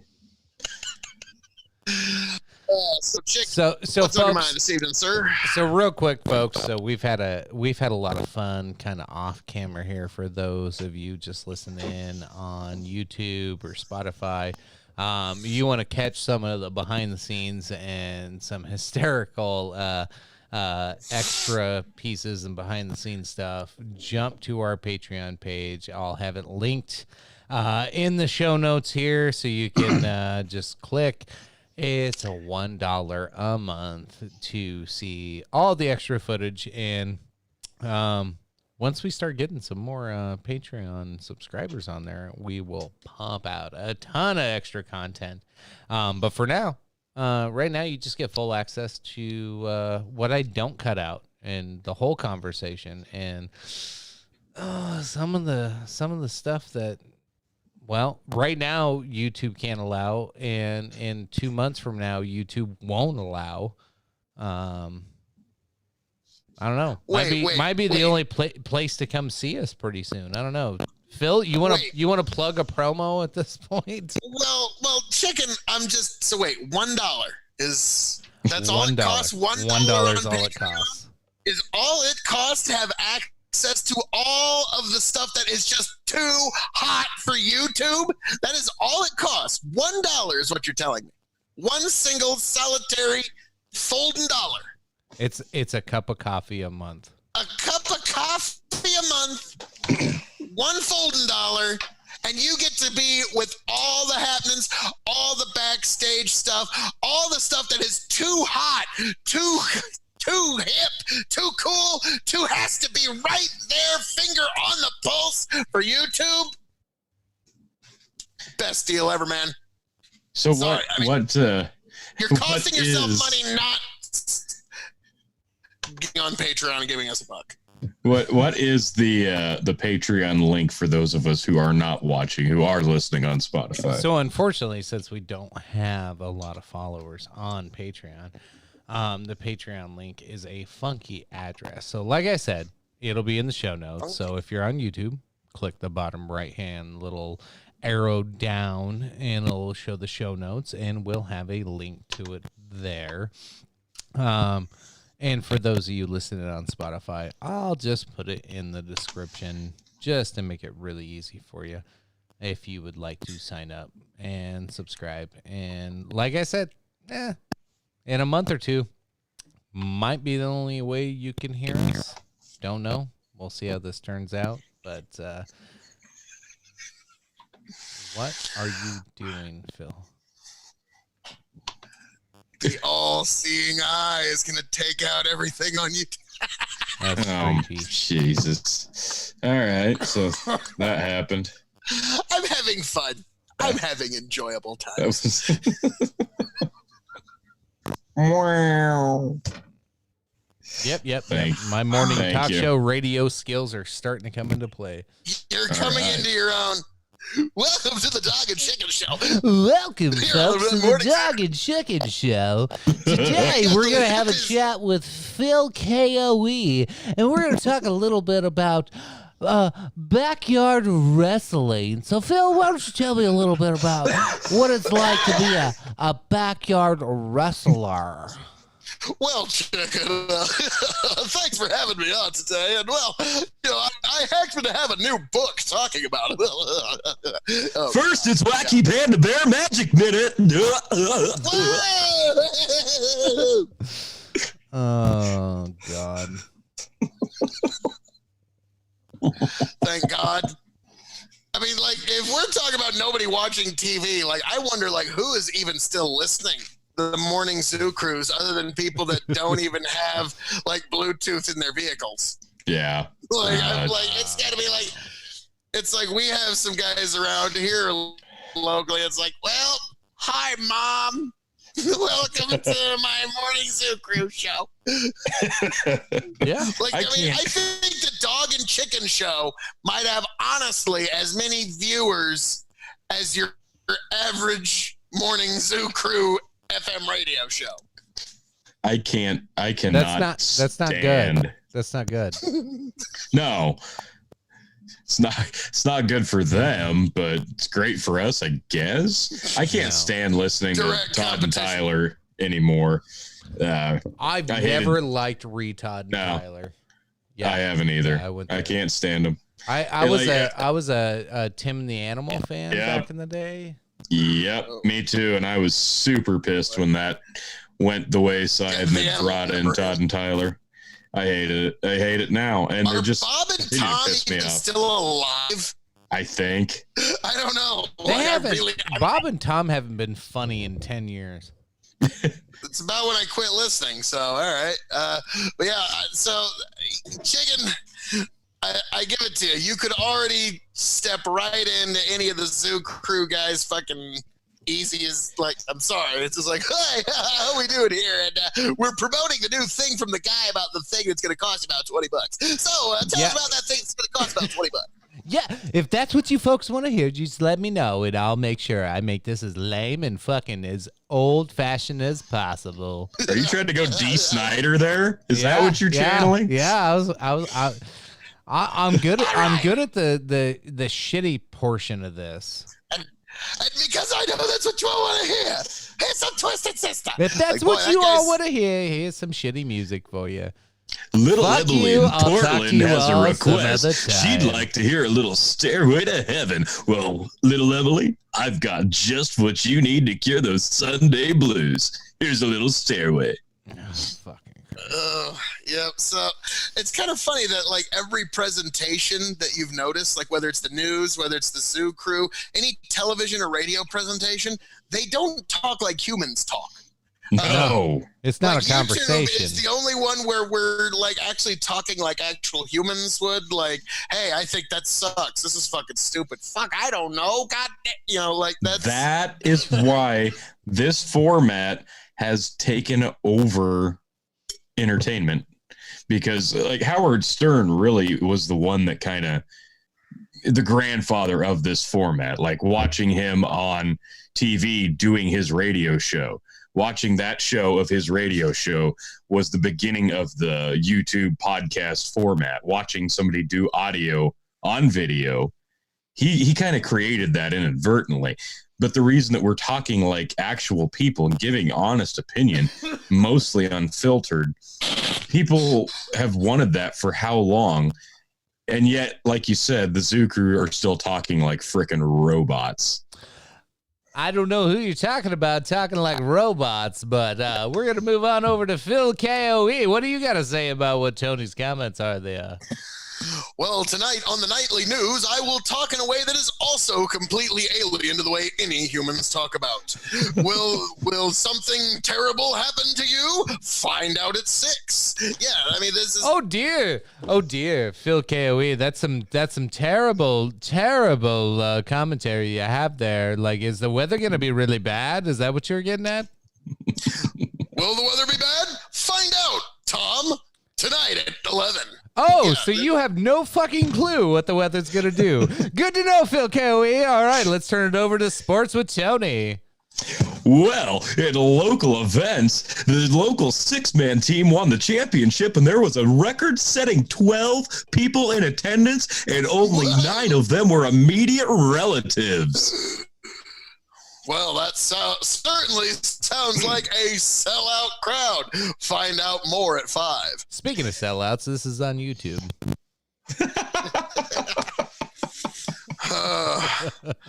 Yeah, at least we're being real humans here. That's what you get on the Dog and Chicken Show.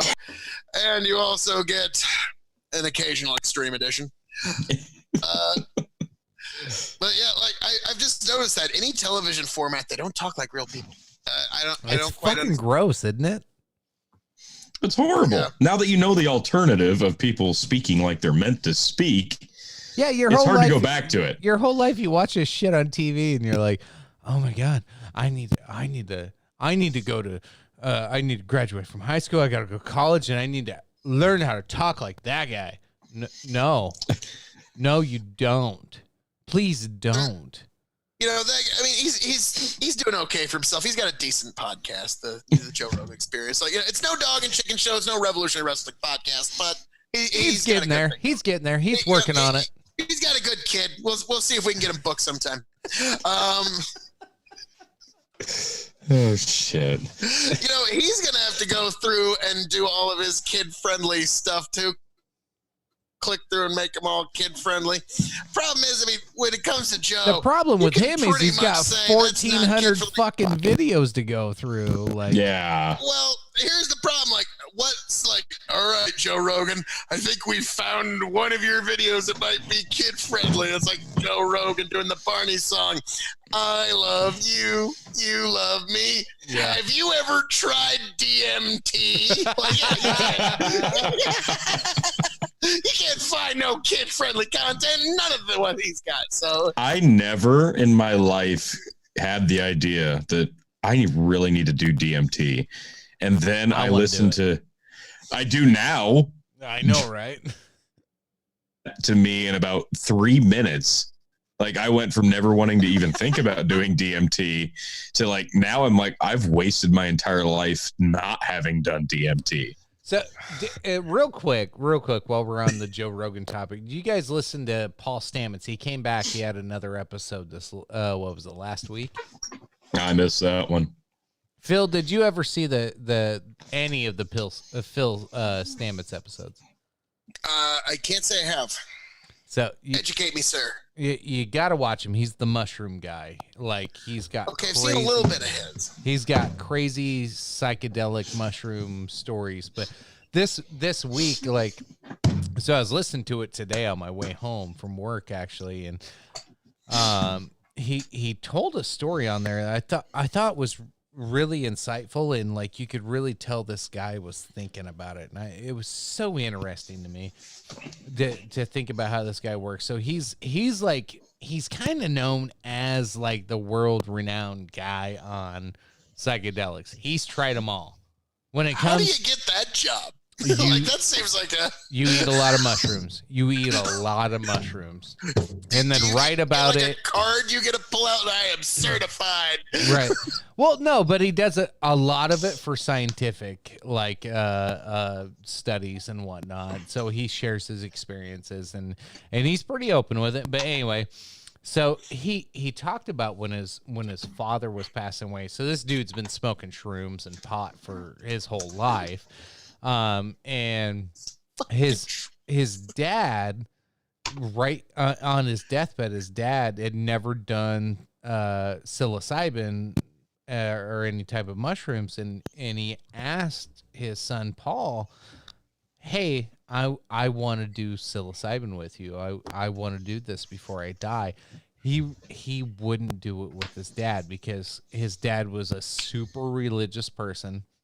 And he was scared that his dad would come to a realization that everything I've lived for and thought my entire life was wrong because it's such a spiritual experience. And some people see Jesus. Some people see aliens. Like, but like your experience changes you from what I understand. I've never had psilocybin. I've never had that kind of trip before, but like he had the conscious effort there, and he honestly brought out explicitly that maybe I was being selfish, that I didn't want to have the guilt that I ruined that for my dad before he died. But at the same time, he wanted to protect his dad and to not ruin his last few, year or two of his life, and possibly screwing up and making him think he wasted his whole goddamn life thinking one thing when he has this massive trip. Now to back that up, his idea of tripping, what did he call it? Oh, Jesus. He pretty much fucking puts you in a coma. Like that's his idea of psilocybin is you go deep, homeboy, like fucking hard, fast the first time. You don't want to touch that shit again. But when you come out of it, you're like, I'm a new man. Like you learn some shit about yourself and the world. He doesn't like this microdosing stuff necessarily. He thinks if you want to try psilocybin to better yourself, you fucking hit it hard and you make sure somebody's there watching you so you don't fucking fall out in the snow and freeze to death. Oh, yeah. Since the dawn of time, mankind has always seemed to run from their own sobriety, but I don't know what you're talking about. It's fascinating that you talk about this. Like when you're talking about, having religious experiences, it's one of the reasons that I've noticed that there are certain religious people that do heavily oppose psychedelic drugs because it shows some people you are capable of having a revelatory religious experience without quote unquote the middleman, if you will.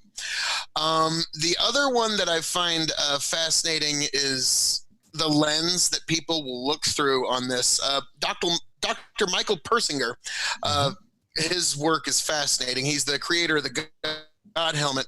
He talked about an experience where some Spanish conquistadors, a priest, and the medicine woman and a couple jaguar warriors all had the same batch of ayahuasca together. And the medicine woman, she saw the spirit. Ayahuasca. I forgot. Okay. I forget the proper pronunciation, but it's a very heavy psychedelic drug. And the medicine woman saw the spirit of the mountain, if you will. The jaguar warriors saw an ancient Aztec deity. I think it was Quetzalcoatl or something. The Spaniards saw Jesus himself. The conquistador saw Jesus. The priest saw the Virgin Mary. So this shows that they were all having a very revelatory experience, but they were all viewing it through the lens that they had grown up in and through their own cultural lens, if you will. And so it shows that you can have these very revelatory experiences, and then, yes, it will be understood through whatever lens you understand reality, if you will. These drugs have a lot of potential for curing things like depression. The problem is they are not well understood. We don't really understand fungus all that well, to be honest. So why psilocybin mushrooms? And again, going back to that crazy bastard Terence McKenna's theory, like we just discovered mushrooms on Mars. How can he not feel a little vindicated with the idea that mushrooms are biological information to be downloaded by higher intelligence through consumption? Now, crazy ass shit. The greater likelihood, chicken, is both these guys are just high as shit. Okay, that's the greater possibility, but kind of hard not to feel a little vindicated when they find shrooms on Mars, and I bet those ones would trip your balls off. So yeah, you mentioned was that Terence McKenna you brought up was it Terence McKenna or was it a brother that came up with the stoned ape theory? I think it's Terence McKenna, the stoned ape theory, which basically, so I'll run through it. Basically, the stoned ape theory is so science has not been able to explain the expansion of the human brain from, within a short amount of time through evolution. Our brains, like, what was it, like quadrupled in size? Like, it was this mass expansion of our brain size that nobody could explain, and science has no idea.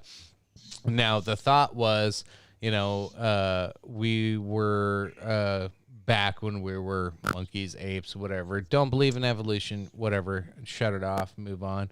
But whatever, they were possibly eating mushrooms and having these psychedelic experiences, or possibly even seeing other dimensions and all this other stuff. Like, he went crazy with it, but that was his theory, is that we were enlightened and learned how to use tools, learned fire, learned all this other stuff by possibly eating mushrooms and having these psychedelic experiences. Now, this also goes back to, historical and genealogical theories when it comes to, you have some people afraid of spiders, some people afraid of snakes, some people afraid of, certain patterns, plants, whatever. It's because whatever region your ancestors grew up in died from that shit. So, like, if you grew up in an area where there was a bunch of poisonous snakes, you probably, like, your ancestors grew up there.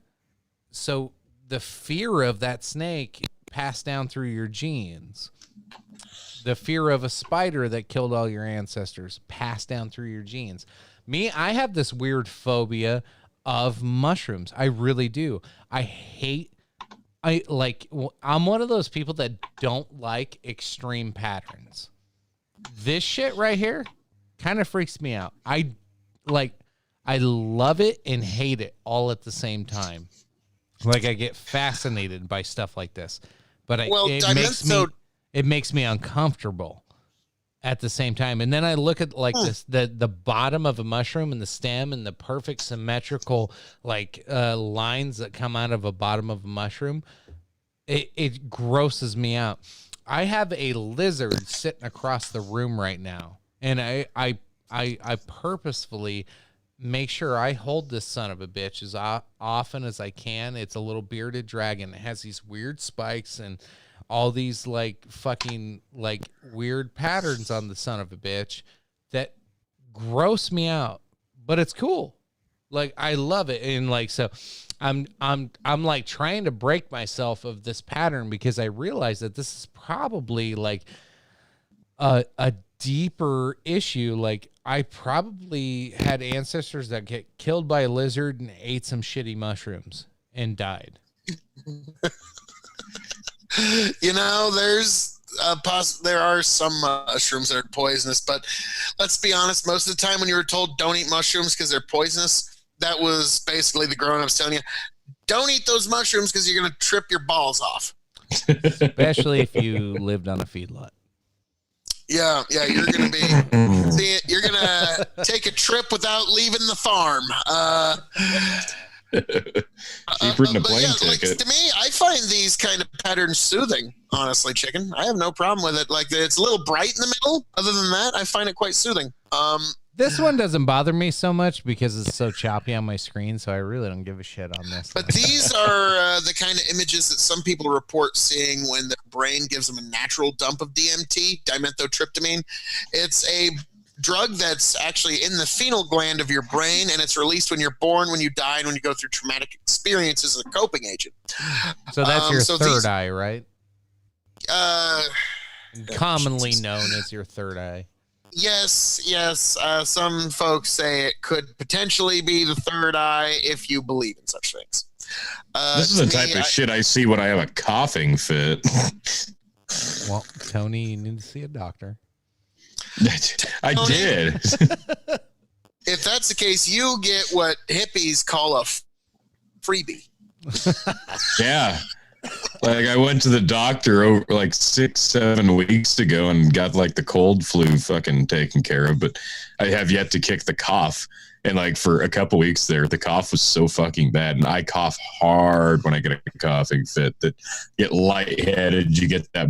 Well, a lot of freebies were coming my way, not in a good way. It wasn't fun. Now, Chicken, back to the stoned ape theory, there might be some validity to it, but I think there's also, if just as much, if not more, validity to the idea of the expansion of our brain material came from once our tool making became enough to basically crack the bone of an animal, and we could get at the bone marrow, which is very hard for most animals to get at. Right. Once we could get at the bone marrow, those fatty amino acids helped our brain tissues grow exponentially. So there's now the stoned ape theory, as much as I hate to see, ties in with Terrence McKenna's mushrooms are information from, wherever these spores are downloadable biological information. A couple of spores hit the planet Earth and apparently the planet Mars. Apparently our whole solar system got hit with a cloud of spores at one point. And if you believe this theory, okay, that's a little much. What are you showing, Tony? Tony's just trying to trip to disturb us? Tony, there might be folks that have seizure problems. Get this shit off. Like, share, subscribe. I'm about to have a seizure, and I don't have epilepsy or any of that shit. Well, the last one I typed in DMT GIF. This one I typed in acid trip GIF. So those of you who have sampled both, tell us how far off these are. Those of you on DMT or acid watching that, I'm sorry. That dragon is not eating you, and that cat is not licking your balls. Oh, I had to babysit somebody on LSD one time.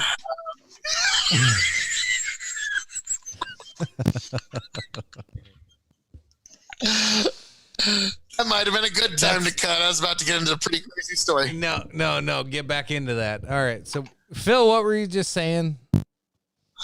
Because you're talking about it. Like, I actually had to babysit somebody on LSD one time. It was a fairly good friend of mine that made some fairly bad decisions.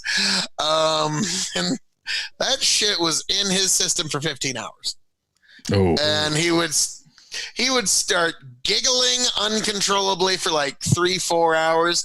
Now, we were watching the Trey Parker, Matt Stone, the creators of South Park, their first ever movie, Orgasmo. Great movie. So that might not have helped. Great film. Might not have helped, but like I honestly thought he was gonna actually like tear his.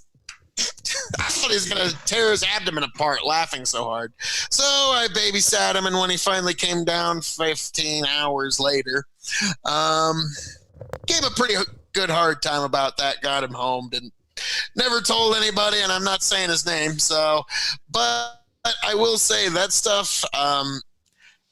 It doesn't dissociate you with reality the way that I thought I'd heard. There's not people like saying Smurfs jumping around and crap like that, but it does alter their perception. That's all I can say. Like, their perception of the world around them is not 100% correct. So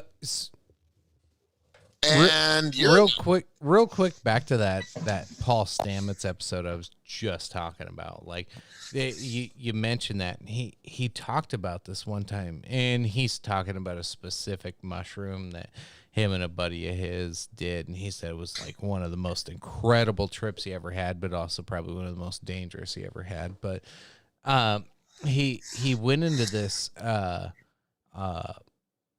Him and his buddy were at this cabin, and he was a hitchhiker. He was a hippie at the time. He was a really young guy. Yeah. No, get the fuck out. So they always hated people that drove around in Winnebangos because they were like, those fuckers would never pick us up. Like, they would just drive by when we were hitchhiking. So they hated them. But so there's this big, huge park across from the cabin they were staying at. So they're tripping balls on these mushrooms, and they go over there, and they're like, well, we're going to go people watch, and we're going to go fuck with them a little bit. Well, they're like, we don't feel anything. And like an hour goes by, they're like, and they get on top of this hill, and they're like, we don't feel anything. And then all of a sudden, they said they like saw the whole earth like reverberate, and they could see the vibrations and weird waves coming through the entire fucking they're like, we got this whole view of this huge fucking place, and we can see this wave of energy flying at us. So they start tripping balls. And then he gets so fucking bad to a point, like, he can't get the key to open the door in his car, and he just keeps fucking just punching this son of a bitch until he gets his key in his car. And then he gets to the car, and he's like, fuck, neither of us should be driving. We should know. So they're thinking, like, they know they shouldn't drive a car, but they're just so fucked up. And then he gets to this point where he's like, he's got this really expensive camera because they were out there taking pictures, and he gets into this repetitive motion, which, and I don't know, I've heard this before, but never firsthand. I've just heard stories of this where you get into this repetitive motion where you just keep doing the same thing over and over again when you're on shrooms and tripping balls. And he's like, I dropped my camera. I look down. Oh, fuck, I dropped my camera. He goes, picks it up, and he's like, did I just drop my camera? And then he drops it again. He's, oh, fuck, I dropped my camera. And he's like, I did that fucking like 30 times. Like, he just kept, oh, did I drop my camera? And then he drops his camera. Oh, fuck, I dropped my camera. And he picks it back. He just keeps doing it over and over again. And like, when he's that fucked up, he's like, he didn't know what else to do. And his body just kept telling him to do it over and over and over. He said he was fucked up for like 12 hours, ended up in like a comatose state, like in his fucking cabin. He finally made it back to his cabin. He didn't die, luckily, but like, some of those things can really fuck you up. Like, but there's some, like, when you hear stories like that, like, it sounds really, really funny, but like, to me, that almost, like, if I was conscious during that, I'd be terrified. If I knew.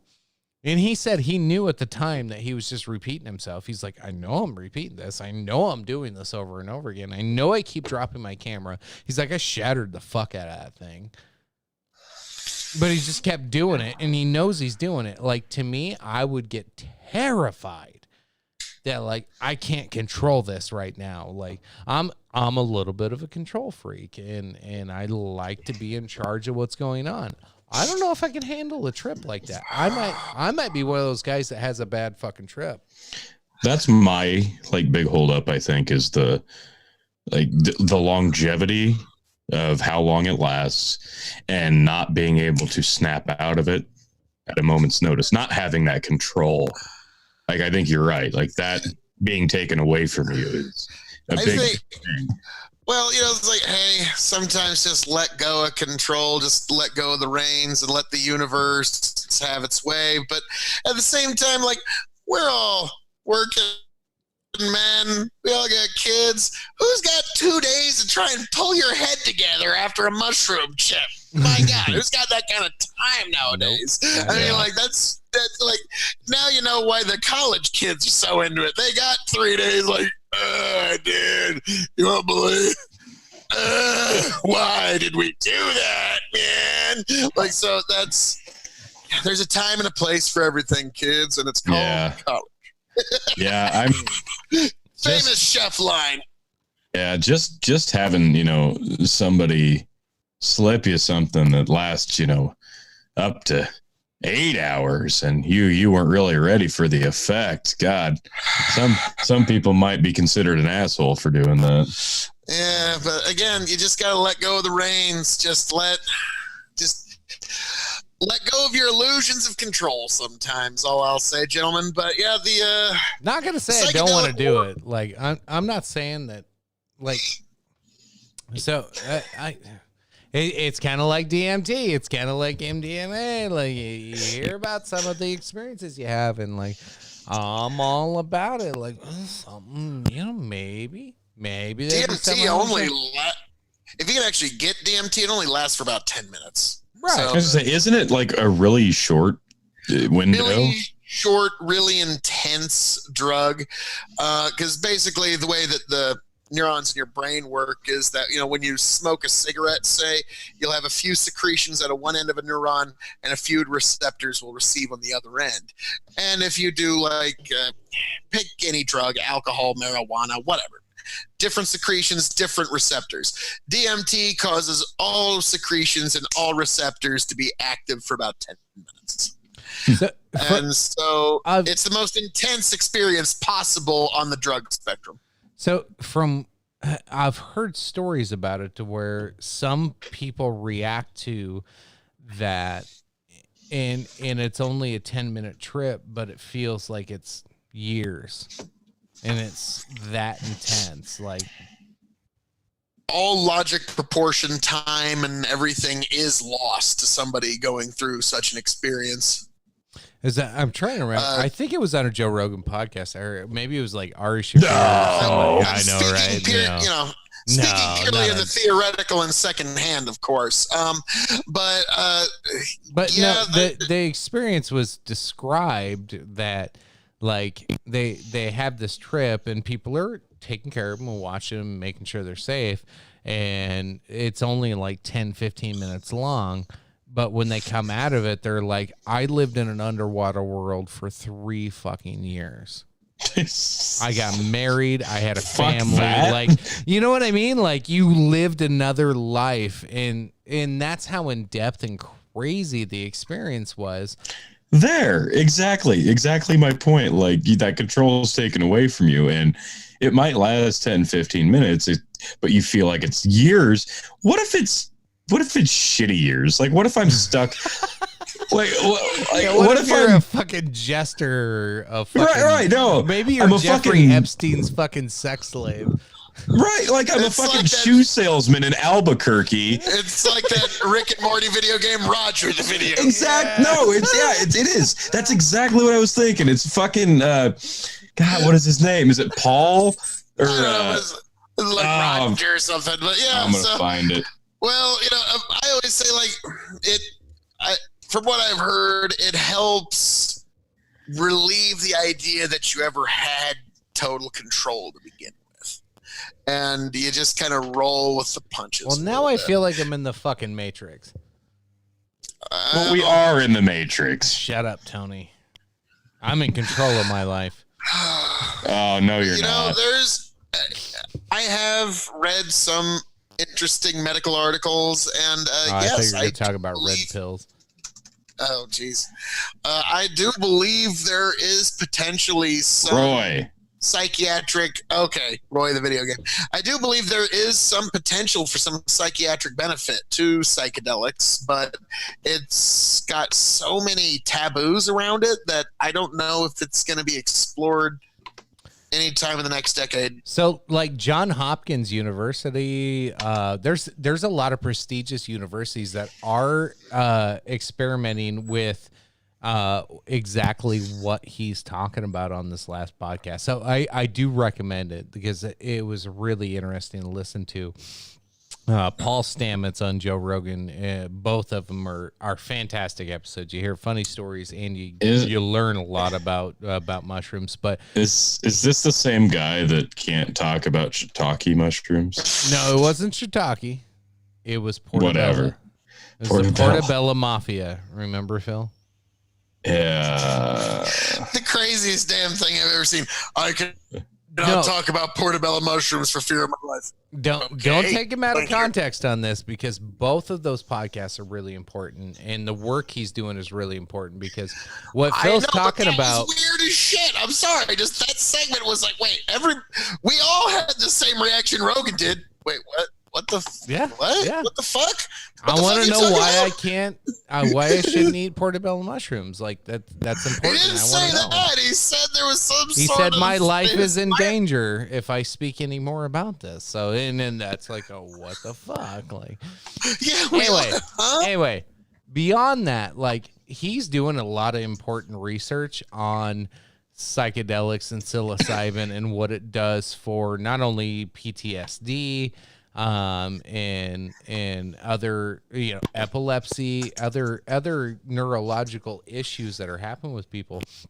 He's got a lot of groundbreaking work going on right now, and he's teaming up with some of the biggest universities and scientific labs in the country right now, and they're showing psilocybin, whether it's in a microdosing environment or whether it's what he calls God, I can't remember exactly the phrase he used, but it was pretty much toe up from the flow up. No,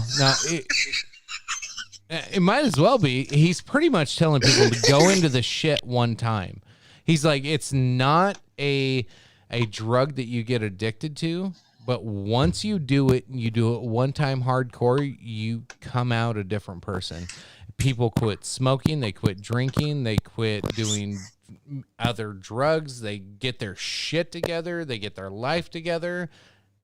Like you have such a big experience, and some of them have a spiritual experience, and they never ever go back to the bad habits they have in many scenarios. So like it's really fascinating to listen to. It really is. I'll totally agree with what you're saying there. I've seen it firsthand in many different instances. People I know in my own life that once they've done specifically DMT, after they've done DMT, the desire to do hard drugs really disappeared. And that's really an area of psychiatry that has not been explored because of the taboos around psychedelic drugs. But yes, I've seen it many times, the desire to do hard drugs, the really addictive, the bad ones, the life ruiners. After doing some DMT, I've seen people completely turn it around, which is very rare without. Yeah, for sure. Like, I don't know. It makes it more fascinating. Makes it something. Makes something taboo, something interesting to think about. I like the idea that it potentially unlocks some of those mysterious caverns of our minds that we have no fucking clue what they do, and because what percentage of the brain do we actually have, understanding of? Not the whole thing, obviously. So you do something, you find a way to unlock that restricted area. Like, is that what we're doing here? It's an interesting thing to think about. Yeah. The brain is a fascinating organ because as it stands, we have a fairly good understanding as to how it works. We just don't understand why it works. Like, we understand this part controls this part controls that. We don't understand why it all works. There you go. So we're in a interesting new horizon here, a new frontier, if you will. The frontier of the human mind. We're going to have to figure that one out before we start frontier in the stars, folks.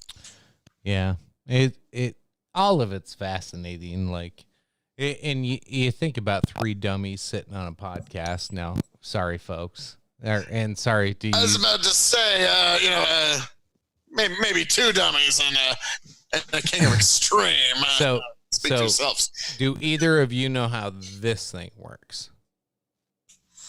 The microphone? Yeah, I'm pointing at the microphone here. Any of you know how this thing exactly works? Could you build this? Well, no, but I could tighten it down so it doesn't fall off. Fuck you. I'm like Joe Rogan here. Magic? I don't know. Little elves inside of it? Like, I got a really tiny fucking elf right here, man. He's fucking working overtime. Well, and exactly, and you're talking about technology is how so the brain dispersed. works. How many people in this world? You said a lot of people can map out the brain. Now they've wrote it down, so all of us can access that information now. But before they wrote that down, that's recent. That is fucking super recent. That people were like, "Oh, this part does this, and this part does this." Before that, nobody had a fucking clue. And you know what? Even what they wrote down today, it's probably not entirely accurate. There's probably a little bit more to it.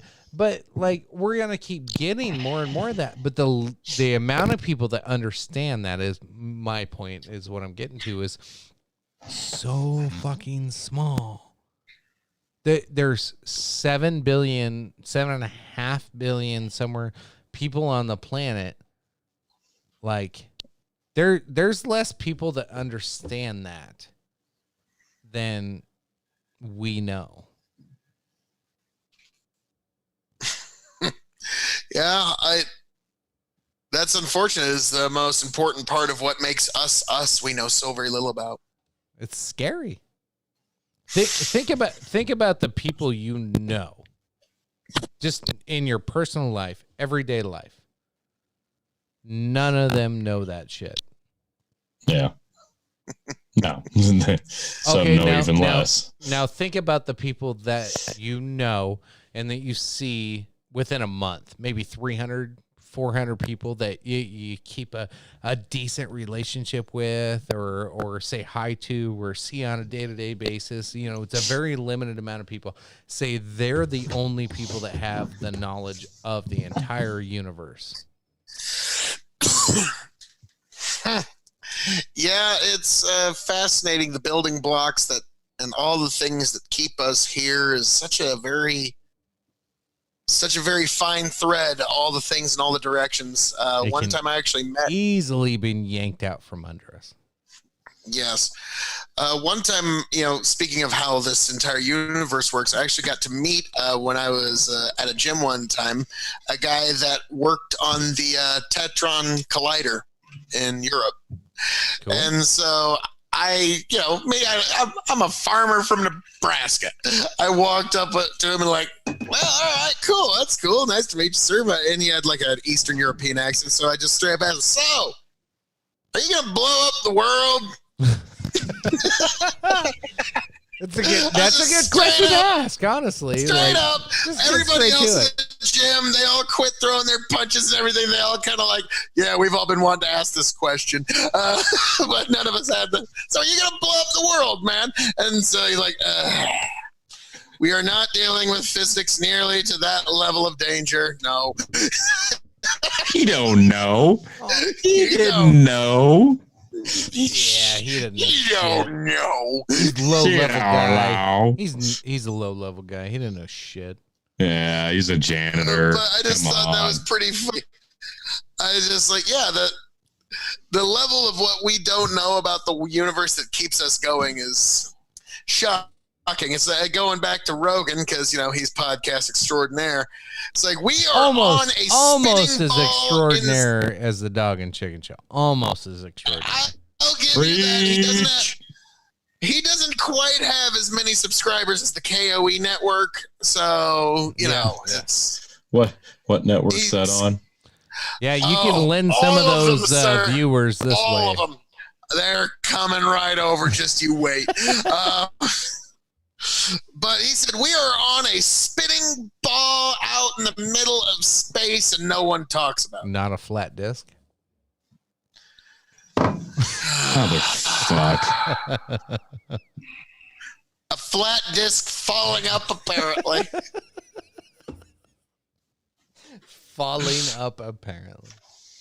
That one was one of the more entertaining we've done, Chicken. Just complete bullshit. We need to revisit it because more and more people, it's a growing movement still, unfortunately.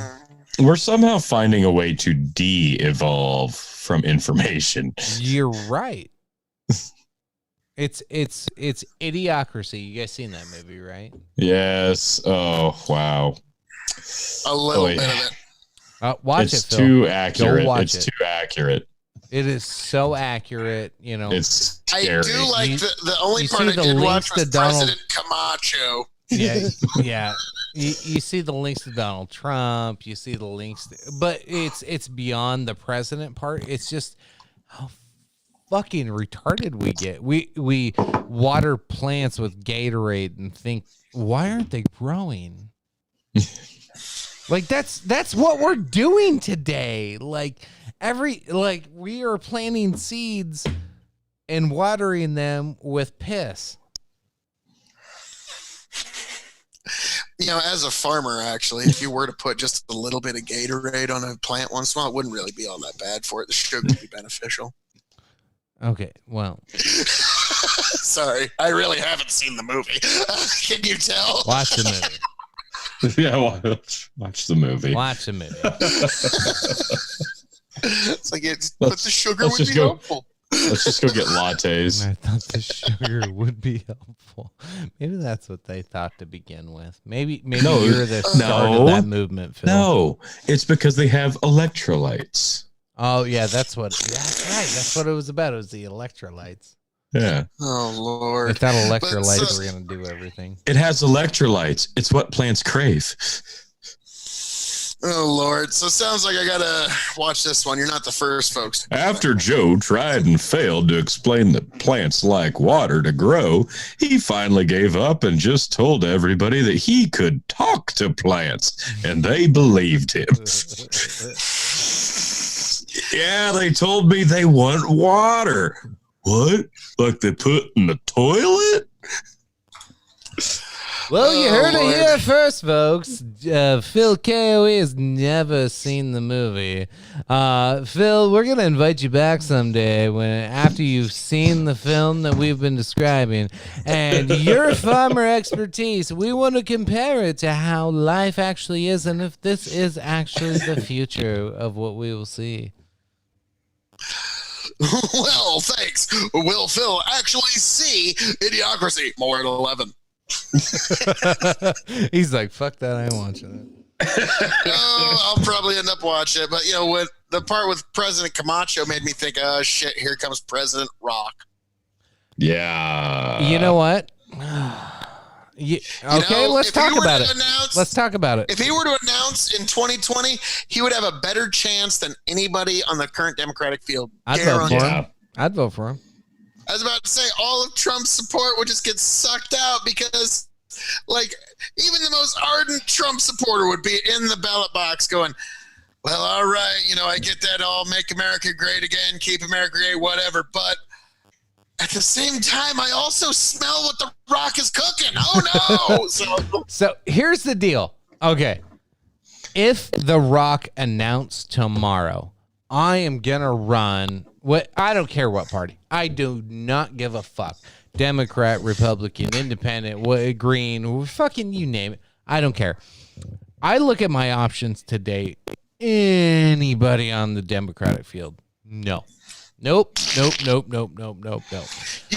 Bloomberg isn't just Yeah, he igniting he didn't capture my heart this week. And then I look at hard to believe.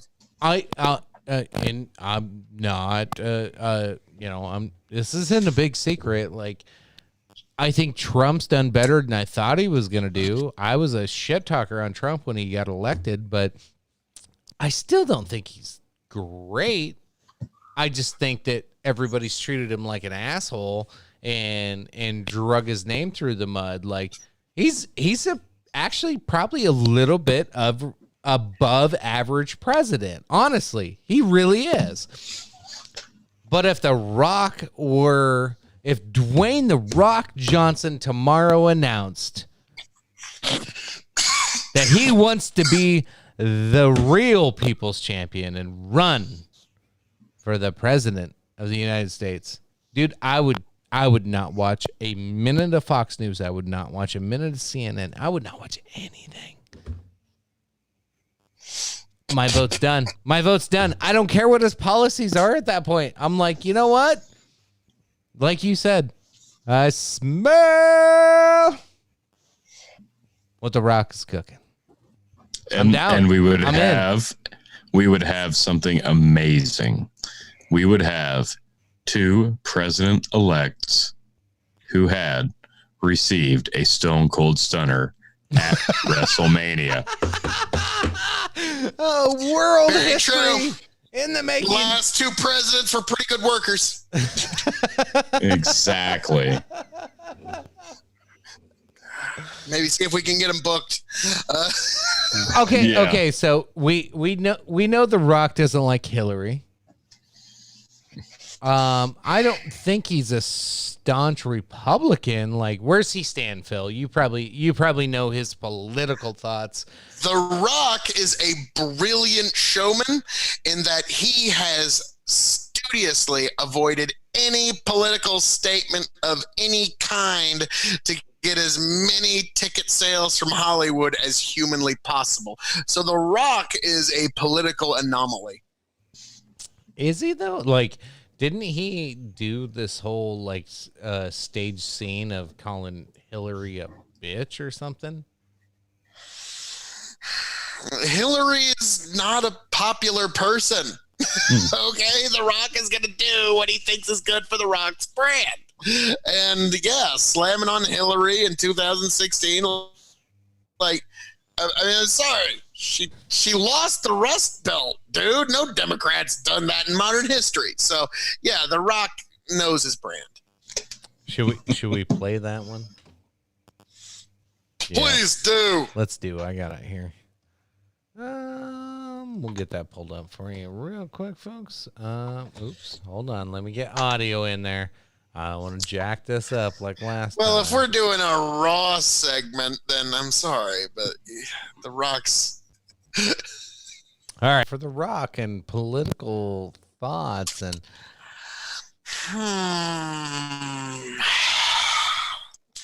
Seems like that was a well-edited angle there, chick. well, Oh shit! from straight from WWE, of course. Like yeah, most I'm of that sorry, editing came but- from the best in the world, right? Yeah. So Lord. there's an easy way to walk it back from that if you're The Rock and you don't want to commit to politically affiliates, because let's face it, the Democrats have not notoriously enjoyed losers. So she lost. So he's fine. He's fine. You can call her all the names you want. She lost. Yeah, I don't disagree with you on it. Like, I don't see how you can't run as a Democrat and still call Hillary a bitch. She's a bitch. Like, he's not wrong. Oh Lord! If The Rock did want to run as a Democrat, there is going to be those more leftists than thou that are going to give him some shit for that. But let's be frank. They make up like less than 2% of the country, so it's not fair. You know, the more left than thou, the folks that like make sure that they police their own language to not offend any other human being on the planet Earth. That's not a very large segment of the population. No. So yeah, The Rock, he is going to have that appeal to Joe Sixpack.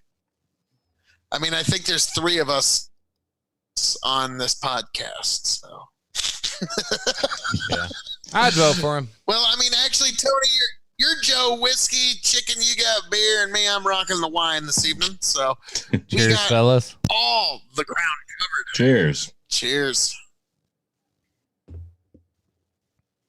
All right. I just finished off my Dornfelder, as I am known to say, the Revolutionary Wrestling Podcast. All that being said, Tony, Chicken, this has been a very fun, very exploratory dog and chicken show. I had a great time.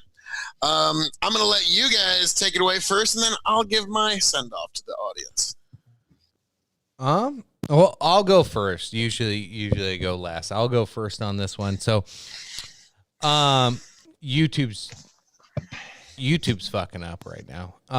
They're missing some big opportunities. They're handing off all of their creators to potentially other competitors that could easily snatch them up. Now, granted, there are no big competitors right now, but if I were some of these young YouTubers that have 12.5 million followers, kids are smart nowadays.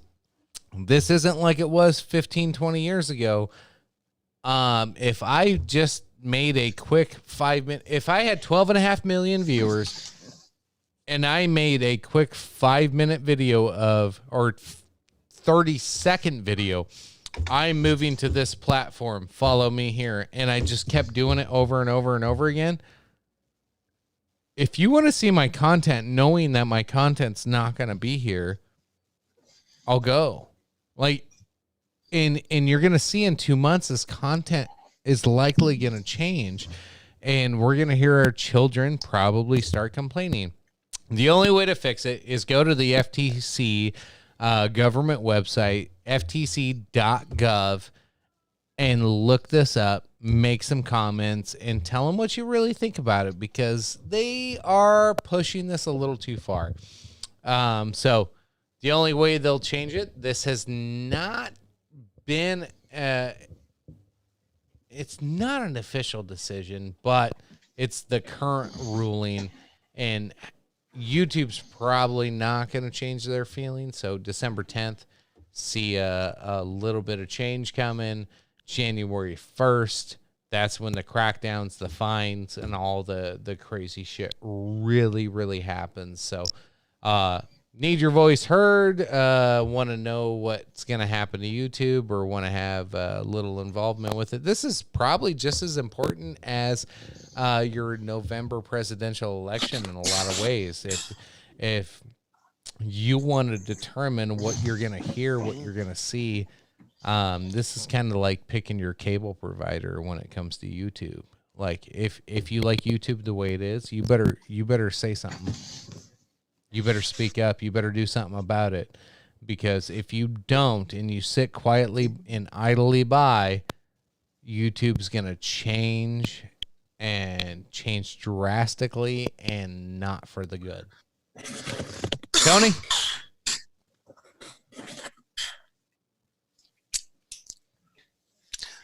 Yeah, I think pretty simply put, YouTube took a bad situation created on their own,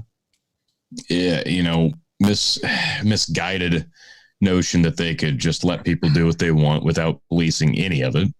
They paid for it. They had an opportunity to really shape it in a good way for everybody and benefit long-term from it. And instead, they are essentially shooting themselves in the foot, because they are not going to be a unique format very, very soon. And that will drive people away. That will divide the people that would be creating content for free for them. And it will drive them into other formats. And that is just going to water it down even further. And it's a completely disappointing outcome from something that could have been a big shift as far as the YouTube format goes. And I don't have a lot of hope that it's going to be good again. I think it's just going to get worse, and eventually, like you said earlier, there'll be something new. People latch onto a new thing, and that'll be that. And I just hope we have all our own shit, locked down and set up in a good place before the inevitable earthquake happens. My take, gentlemen. It's all over but the crying, and nobody's crying but me. We get to be here and watch digital Rome burn. It's actually going to be a pretty interesting time in our world history. There's going to be this max exodus. They're going to try and square every circle, and they're going to try and appease everybody, and you can never appease the censor. He is never happy. And so, folks, for hopefully not the last time, but maybe catch us while you still can. Get the content, the best that you could hope for. The Dog and Chicken Show on YouTube, the Dog and Chicken Show on Patreon. Stay with us. Don't stay with the platforms. Stay loyal to the people that you care about. Stay loyal to Tony G. Stay loyal to Chicken. Stay loyal to Phil KOE. Stay loyal to any of the content creators that mean something to you. And until next time, I'm hoping there is a next time. I am the King of Extreme, your King of Extreme, Phil KOE, signing off, handing it off, hoping to see you again, folks. As always, appreciate it, Phil. Thanks, Tony. Love you. Bye.